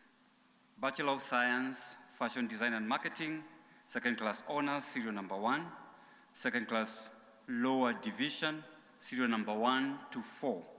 Bachelor of Arts, Film and Theatre Arts, second class honors, upper division, serial number 1 to 5. Second class lower division, serial number 1 to 5. Bachelor of Arts, Fine Art and Design, second class honors, upper division, serial number 1 to 3. Second class lower division, serial number 1 to 4. Bachelor of Arts, Communication and Media Studies, second class honors, upper division, serial number 1 to 7. On page 67, second class lower division, serial number 1 and 2. Bachelor of Music, first class honors, Kanja, Washira. Second class honors, upper division, serial number 1 to 5. Second class lower division, serial number 1. Bachelor of Music Technology, second class honors, upper division, serial number 1 to 3.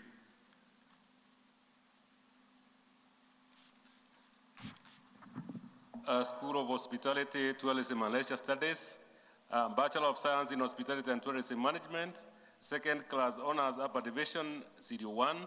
Second class lower division, serial 1.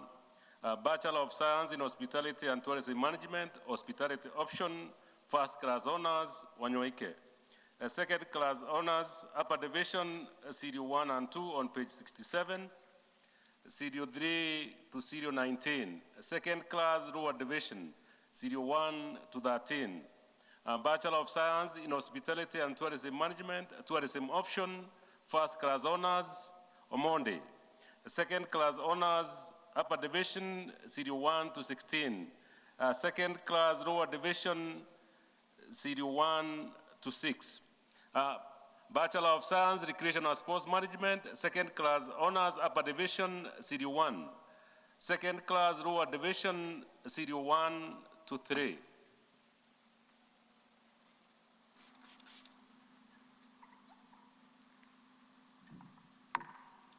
School of Engineering and Technology, Bachelor of Science, Computer Science, second class honors upper division, Serial 1 to 4. Second class lower division, Serial 1 to 9. Bachelor of Information Technology, second class honors upper division, Serial 1 to 4. Second class lower division, Serial 1 to 11. Bachelor of Science, Civil Engineering, second class honors upper division, Serial 1 on page 69. Second class lower division, Serial 1 to 2 on page 70. Bachelor of Science, Electrical and Electronics Engineering, second class lower division, Serial 1 to 5. Bachelor of Science, Biomedical Engineering, second class lower division, Serial 1 and 2. Bachelor of Science, Agricultural and Biosystems Engineering, second class lower division, Serial 1 to 5. Bachelor of Science, Aerospace Engineering, second class honors upper division, Serial 1. Second class lower division, Serial 1 to 4. Bachelor of Science, Mechanical Engineering, second class lower division, Serial 1 to 4. Bachelor of Science, Petroleum Engineering, second class honors upper division, Serial 1. Second class lower division, Serial 1 to 3 on page 71.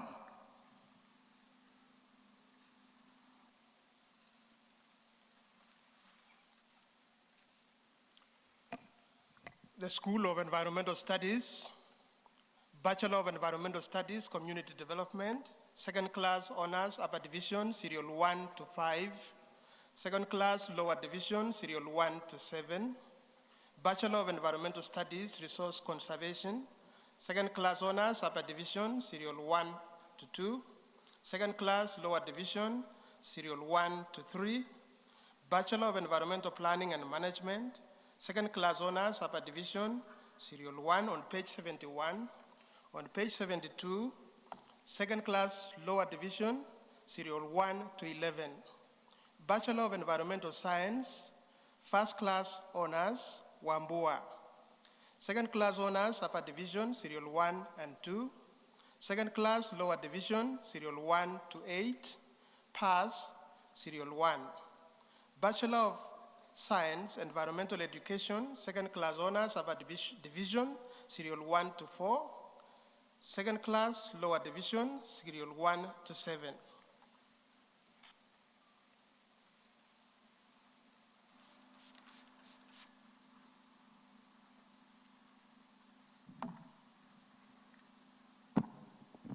School of Pure and Applied Sciences, Bachelor of Science, first class honor, Muteti, second class honors, upper division, Serial 1 to 4, second class lower division, Serial 1 to 29, pass, Serial 1 to 5. Bachelor of Science, Biochemistry, second class lower division, Serial 1 to 5, pass, Serial 1 and 2. Bachelor of Science, Telecommunication and Information Technology, first class honors, Alela. Second class honors, upper division, Serial 1. Second class lower division, Serial 1 to 9. Bachelor of Science, Biotechnology, second class honors, upper division, Serial 1. Second class lower division, Serial 1 to 5. Bachelor of Science, Microbiology, first class honors, Sakutsa. Second class honors, upper division, Serial 1 to 4. Second class lower division, Serial 1 to 2. Bachelor of Science, Biology, second class lower division, Serial 1. Bachelor of Science, Statistics and Programming, second class honors, upper division, Serial 1 to 3. Second class lower division, Serial 1 to 11. Bachelor of Science, Molecular and Cellular Biology, second class honors upper division, Serial 1. Second class lower division, Serial 1 to 4. Bachelor of Science, Analytical Chemistry with Management, second class upper division, Serial 1 to 2. Second class lower division, Serial 1 to 8 on that page, page 75. Next page, Serial 9 to 10. Bachelor of Science, Industrial Chemistry with Management, second class honors upper division, Serial 1 to 5. Second class lower division, Serial 1 to 4. Pass, Serial 1. Bachelor of Science, Industrial Chemistry, Serial 1, second class lower division, Serial 1. Bachelor of Science, Coastal and Marine Resource Management, second class honors upper division, Serial 1 and 2. Second class lower division, Serial 1. Bachelor of Science, Conservation Biology, second class honors upper division, Serial 1. Bachelor of Science, Aquarius Science, second class honors upper division, Serial 1. Second class lower division, Serial 1 and Serial 1 to 8. Pass, Serial 1. Bachelor of Science, Mathematics and Computer Science, second class honors upper division, Serial 1 and 2. Second class lower division, Serial 1 to 14. Bachelor of Science, Forensic Science, Serial 1 to 5.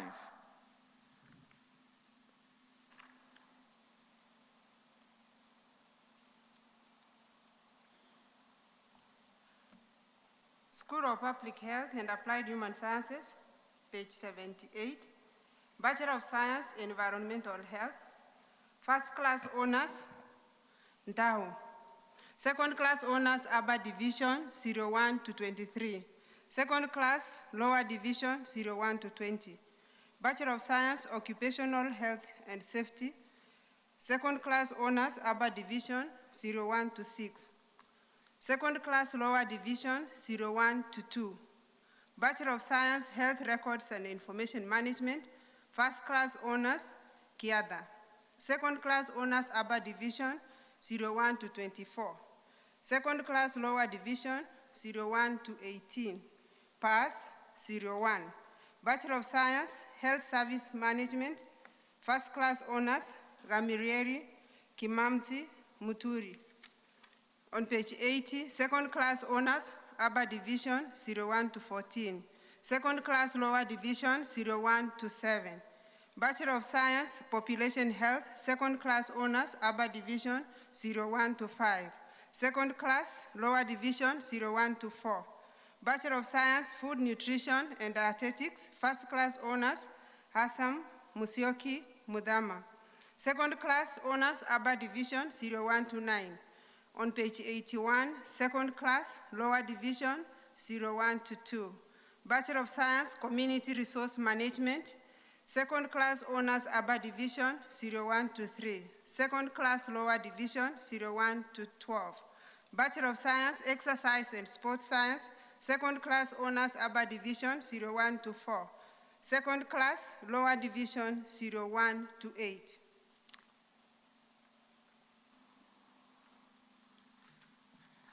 School of Pharmacy, on page 81. Bachelor of Pharmacy, 01 to 14. Next page, 82, 015 to 49.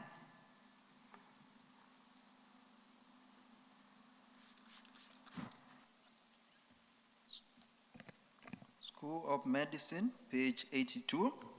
Bachelor of Medicine and Bachelor of Surgery, 01 to 038. Next page, 039 to 096. Bachelor of Science, Medical Laboratory Science, 01 to 04.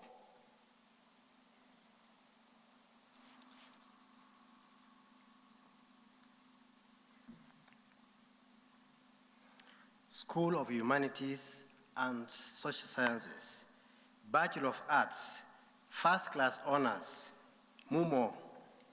Second class honors upper division, serial 1 to 31 on page 84. Second class lower division, serial 1 to 44 on page 84. And on page 85, serial 45 to 63. Bachelor of Arts, Counseling Psychology, first class honors, Kisoloki, Titus. Second class honors upper division, serial 1 to 5. Second class lower division, serial 1 and 2. Bachelor of Arts, Gender and Development Studies, second class honors, upper division, serial 1 to 5. Second class lower division, serial 1 to 8. Bachelor of Arts, Psychology, first class honors, Kamau. Second class honors, upper division, serial 1 to 15. Second class lower division on page 86, serial 1 to 4. Bachelor of Arts, Public Policy and Administration, first class honors, December Wanjiru. Second class honors, upper division, 01 to 18. Second class lower division, 01 to 11.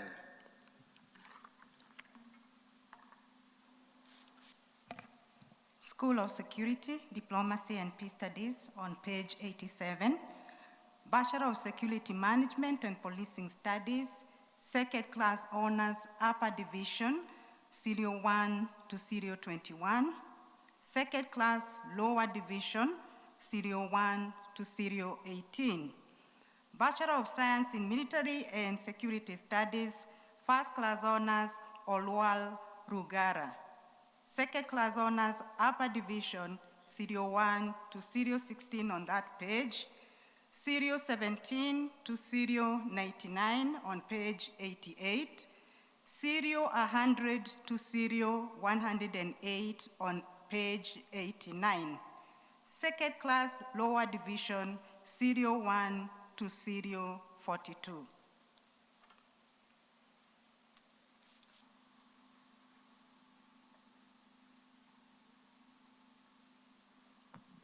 School of Business on page number 89, Bachelor of Commerce Accounting option, second class honors upper division, serial 1 to 14. And on page 90, second class honors lower division, serial 1 to 16, pass, serial 1. Bachelor of Commerce Actuarial Science option, second class honors upper division, serial 1 to 3. Bachelor of Commerce Finance option, first class honors, Kimongo, Kinyago, Odua, Omondi, Regeru. Second class honors upper division, serial 1 to 30 on page number 90, and serial 31 to 62 on page number 91. Second class honors lower division, serial 1 to 48, and serial 49 to 109 on page 92. Pass, serial 1 to 4.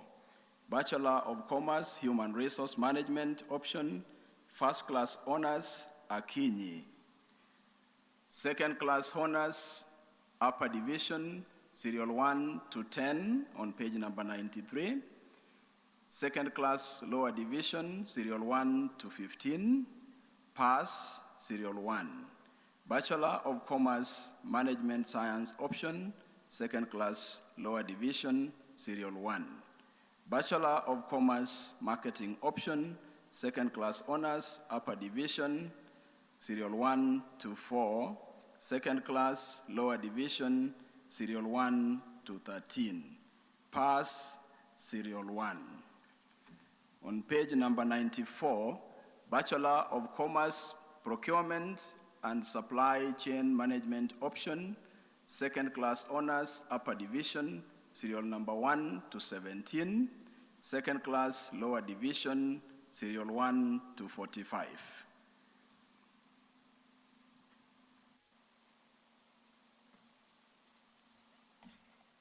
School of Education, page 95. Bachelor of Education Arts, First Class Honors, Okoth, Onyango, Waidera.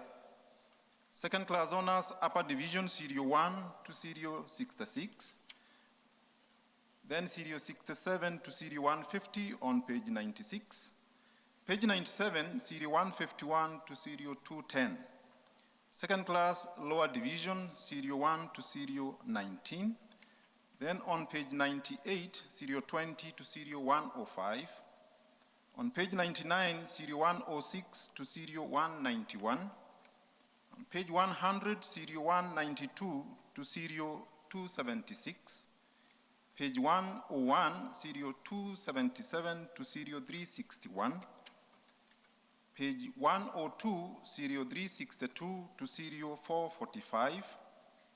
On page 103, Serial 446 to Serial 529. On page 104, Serial 530 and Serial 531. Pass Serial 1 to Serial 3.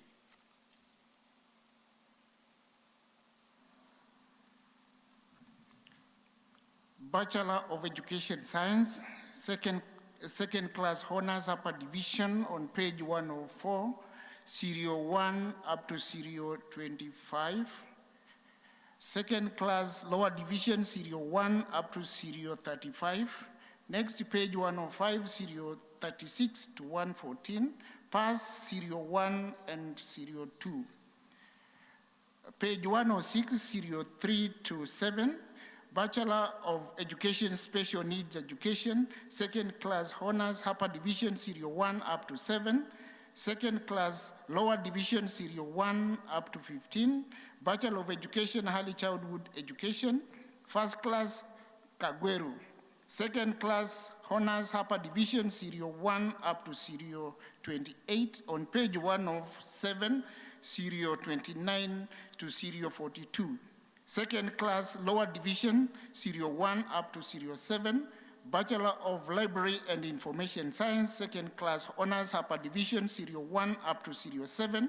Second class lower division, serial 1 up to serial 12. Bachelor of Education, Home Economics, second class honors, upper division, serial 1. Second class lower division, serial 1 up to serial 8.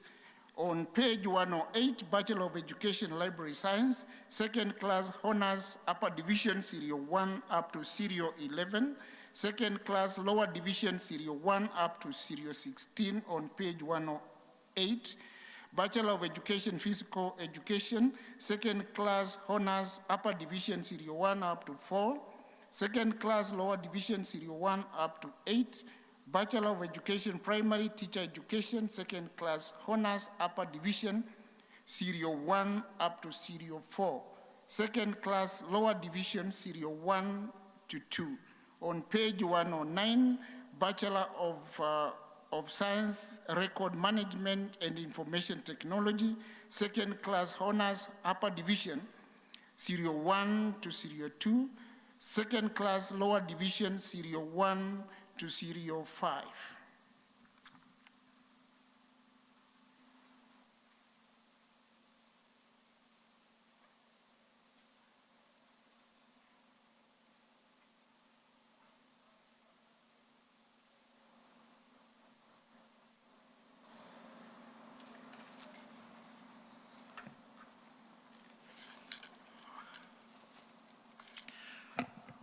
Will all the graduates who will be conferred with the various bachelor's degrees, postgraduate diplomas, and certificates stand up and put their caps on wherever they are. Mr. Chancellor, sir, it's now my honor to present to you candidates for the conferment of the various bachelor's degrees, postgraduate diplomas, and certificates of Kenyatta University. May all members of the academic staff and guests in academic attire rise.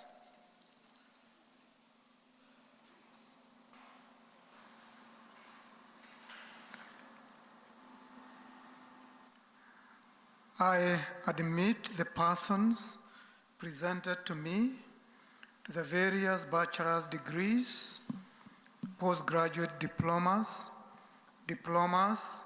and certificates of Kenyatta University. And by my authority and that of the entire university, give power to read and to do all that appertains to these degrees, postgraduate diplomas, and certificates. Congratulations, congratulations, congratulations. Hongereni sana mahafali wa Chuo Kikuu cha Kenyatta. Hongereni sana na bado msitoke kwenye mtandao. Hongereni sana, jipigeni makofi, vigelegele, mkishangilia siku hii, siku ambayo mumepata na kupokea shahada zenu, na mkumbuke ya kwamba Chuo Kikuu cha Kenyatta kinatarajia kuwa mtarudi tena kusomea shahada za ziada. Waliosomea diploma waje wasome shahada, na walisomea shahada wasomee shahada ya uzamili, na ambao wamesomea shahada ya uzamili waje wasomee shahada ya uzamifu.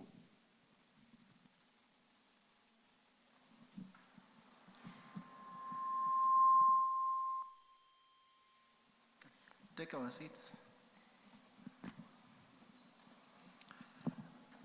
Mr. Chancellor, sir, allow me to lead the graduates in taking the Kenyatta University Alumni Oath of Allegiance. May I request all the graduates, wherever they are, to stand up for the oath. The oath is presented on page 110 in the graduation booklet, and I request all graduates to recite the oath after me. I have earned a Kenyatta University degree. I am Kenyatta University now and forever. I pledge to work beside Kenyatta University to further the excellent, rich and good name of KU. I commit myself to stay in touch with her, involved with her, and serving her. I know she'll do the same for me. Together we are all proud to be Kenyatta University alumni. Our alumni, our strength. Thank you. An applause for the graduates after taking the alumni oath. Thank you, Registrar. Jipigieni makofi na vigelegele, mahafali wote. Leo ni siku yenu. We remain seated as the Vice Chancellor declares the congregation dissolved. Vice Chancellor, sir.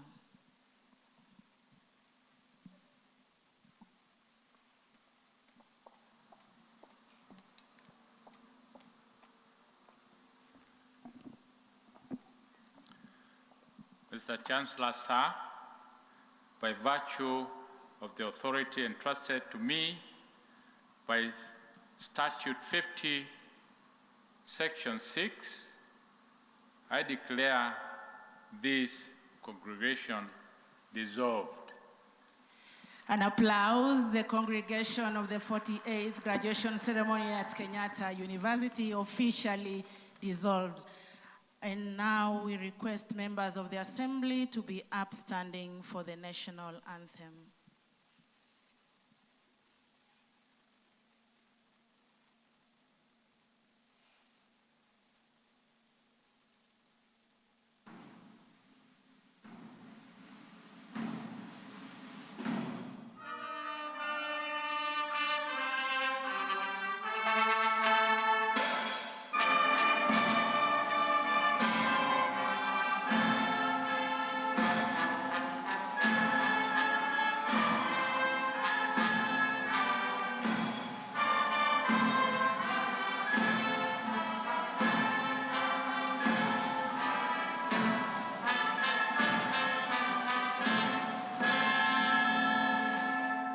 Thank you, Administration Band. We request members of the Assembly to hold brief as the Administration Band gets set to lead you out of this amphitheater in style. The Administration Police Band gets set to lead the Chancellor's procession out of the amphitheater. The order of recess will be the mess bearer. The Chancellor can already be moving flanked by the Vice Chancellor and the Chairman of Council kindly. The Cabinet Secretary's office, the Chancellors of other universities, the Chairman of Council from other university, the Vice Chancellors of other universities, the members of Kenyatta University Council, the Secretary Commission for University Education, Deputy Vice Chancellor of Kenyatta University, principals of constituent colleges, Deputy Vice Chancellors of other universities, registrars, deans of schools in that order, directors of centers, institutes, and campuses, members of Senate, members of academic staff of Kenyatta University and other universities, and the 2 student representatives. Administration Police Band, if you're ready, the academic procession and the Chancellor's procession is equally ready for you. Na msafara wa kiakademia ndio huo unatoka sasa kutoka kwenye jumba kuu la amphitheater ambamo sherehe za kufuzu kwa wanafunzi wa chuo kikuu cha Kenyatta, sherehe za 48 zilifanyika na kuonyeshwa moja kwa moja kupitia runinga ya NTV, KUTV na mitandao ya kijamii ya chuo kikuu cha Kenyatta. Na sasa msafara wa kiakademia ndio unatoka ikiwa ni hitimisho ya sherehe hizi za 48. Tungependa kuwapongeza mahafali wote ambao wamepokea shahada zao, stashahada, diploma na vyeti mbalimbali, na kuwasihi ya kwamba chuo kikuu cha Kenyatta kiko tayari kuwapokea tena kuendeleza masomo yao. Congratulations once again and all the best as you enjoy your achievements this day. Kenyatta University 48th graduation ceremony, we thank you all.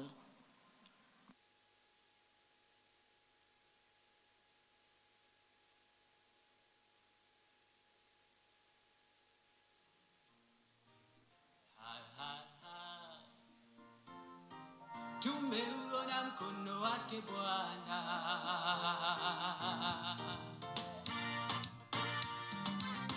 mengi mazuri tumeyaona, Mungu umetenda, ni kweli wewe muweza. Ulitamka vitu vikawa, neno tulatosha, ukisema umetenda.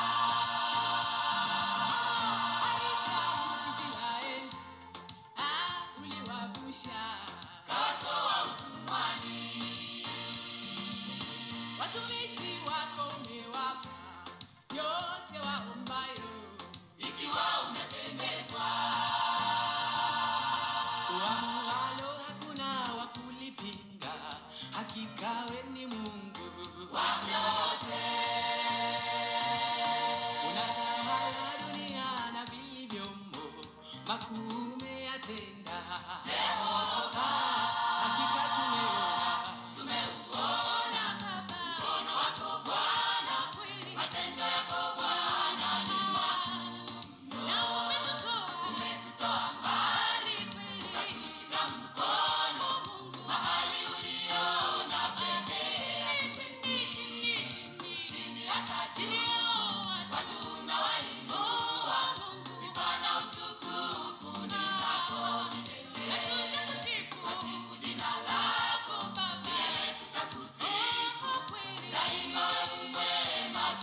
virtual graduation. All right, it is a successful graduation here at Kenyatta University, being the 48th graduation ceremony here at the university. Of course, different speakers during this particular graduation have given the clarion call to the graduates who are now joining different cadres here in the country. The theme of this particular graduation being sustaining academic and research excellence during the COVID-19 pandemic and beyond. Indeed, it has been a year which has been a challenging one in the education sector, and therefore the Deputy Vice Chancellor here at Kenyatta University, Professor Paul Wainaina, calling upon the graduates to make sure that the education and research they have attained in this particular institution is being used for the betterment of the country and beyond. Of course, we do wish the graduates a joyous celebration during this particular period, of course maintaining the measures of COVID-19 here in the country. It has been a unique graduation ceremony where they have not been able to attend the ceremony at the amphitheater, and instead they have joined the graduation ceremony virtually. Of course, now the graduates now being free to celebrate in different parts of the countries and beyond.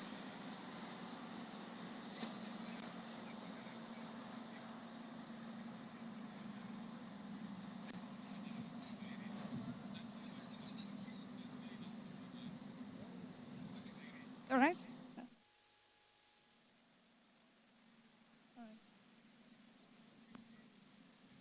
Yeah, he is.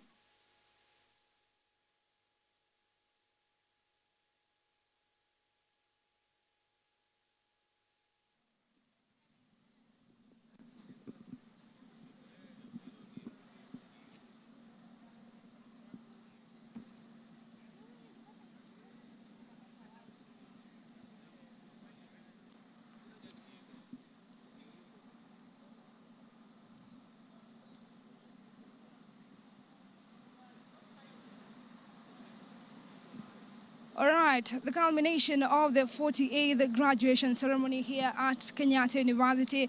The graduation ceremony being the highest moment in any learning institution, with 3,681 graduates graduating this particular ceremony. 99 graduating with PhDs, 613 with masters, and 2,623 with undergraduate. Of course, the clarion call by different speakers in this particular graduation is that the graduates will be able to improve the country in the different sectors that they are going to expertise, this being the clarion call by Ambassador Professor Samuel Abukwesi, who was the chief guest representing the Education Cabinet Secretary Professor George Magoha, who is out of the country. So here at Kenyatta University, we do wish all the graduates all the best in their different areas, wherever they're celebrating this particular celebration.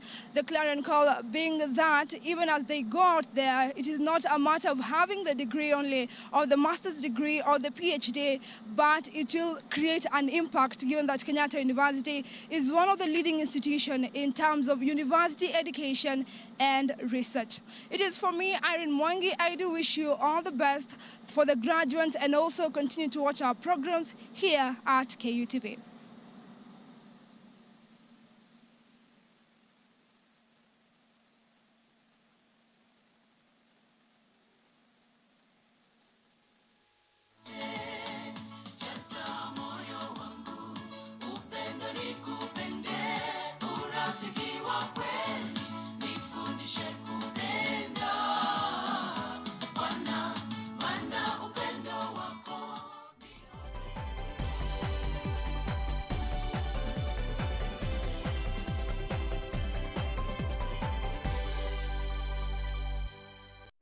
Welcome to Sophie's Gallery, Nairobi's luxury furniture store. With a new store coming soon to Anana Center, we are celebrating our growth by giving you a clearance sale with up to 50% off all furniture. Find us at 2 Rivers Mall on the first floor, because this deal you don't want to miss. So hurry while stocks last. See you there! Kiswahili kitukuzwe. Kiswahili kinatambuliwa na katiba kuwa lugha ya taifa. Hakijakumbatiwa katika kuendeleza shughuli za taifa, hasa taasisi za serikali. Mwanga unaonekana bungeni. For your acceptance to preside over the launch, the Kiswahili version is standing on us. Inaanza si kwa nguvu sana, itatufikisha mbali. Imechukua mwongo mmoja kwa bunge kutafsiri miongozo ya vikao kutoka Kiingereza hadi Kiswahili. Niliwahi kuandika hoja kwa Kiswahili nikaipeleka kwenye afisi ambayo ya makarani, lakini hawakuwahi kutimiza. Jiunge nami Winfrey Owino Jumatatu hii saa 1 na saa 3 usiku. Nikufahamishe kuhusu safari ya Kiswahili bungeni.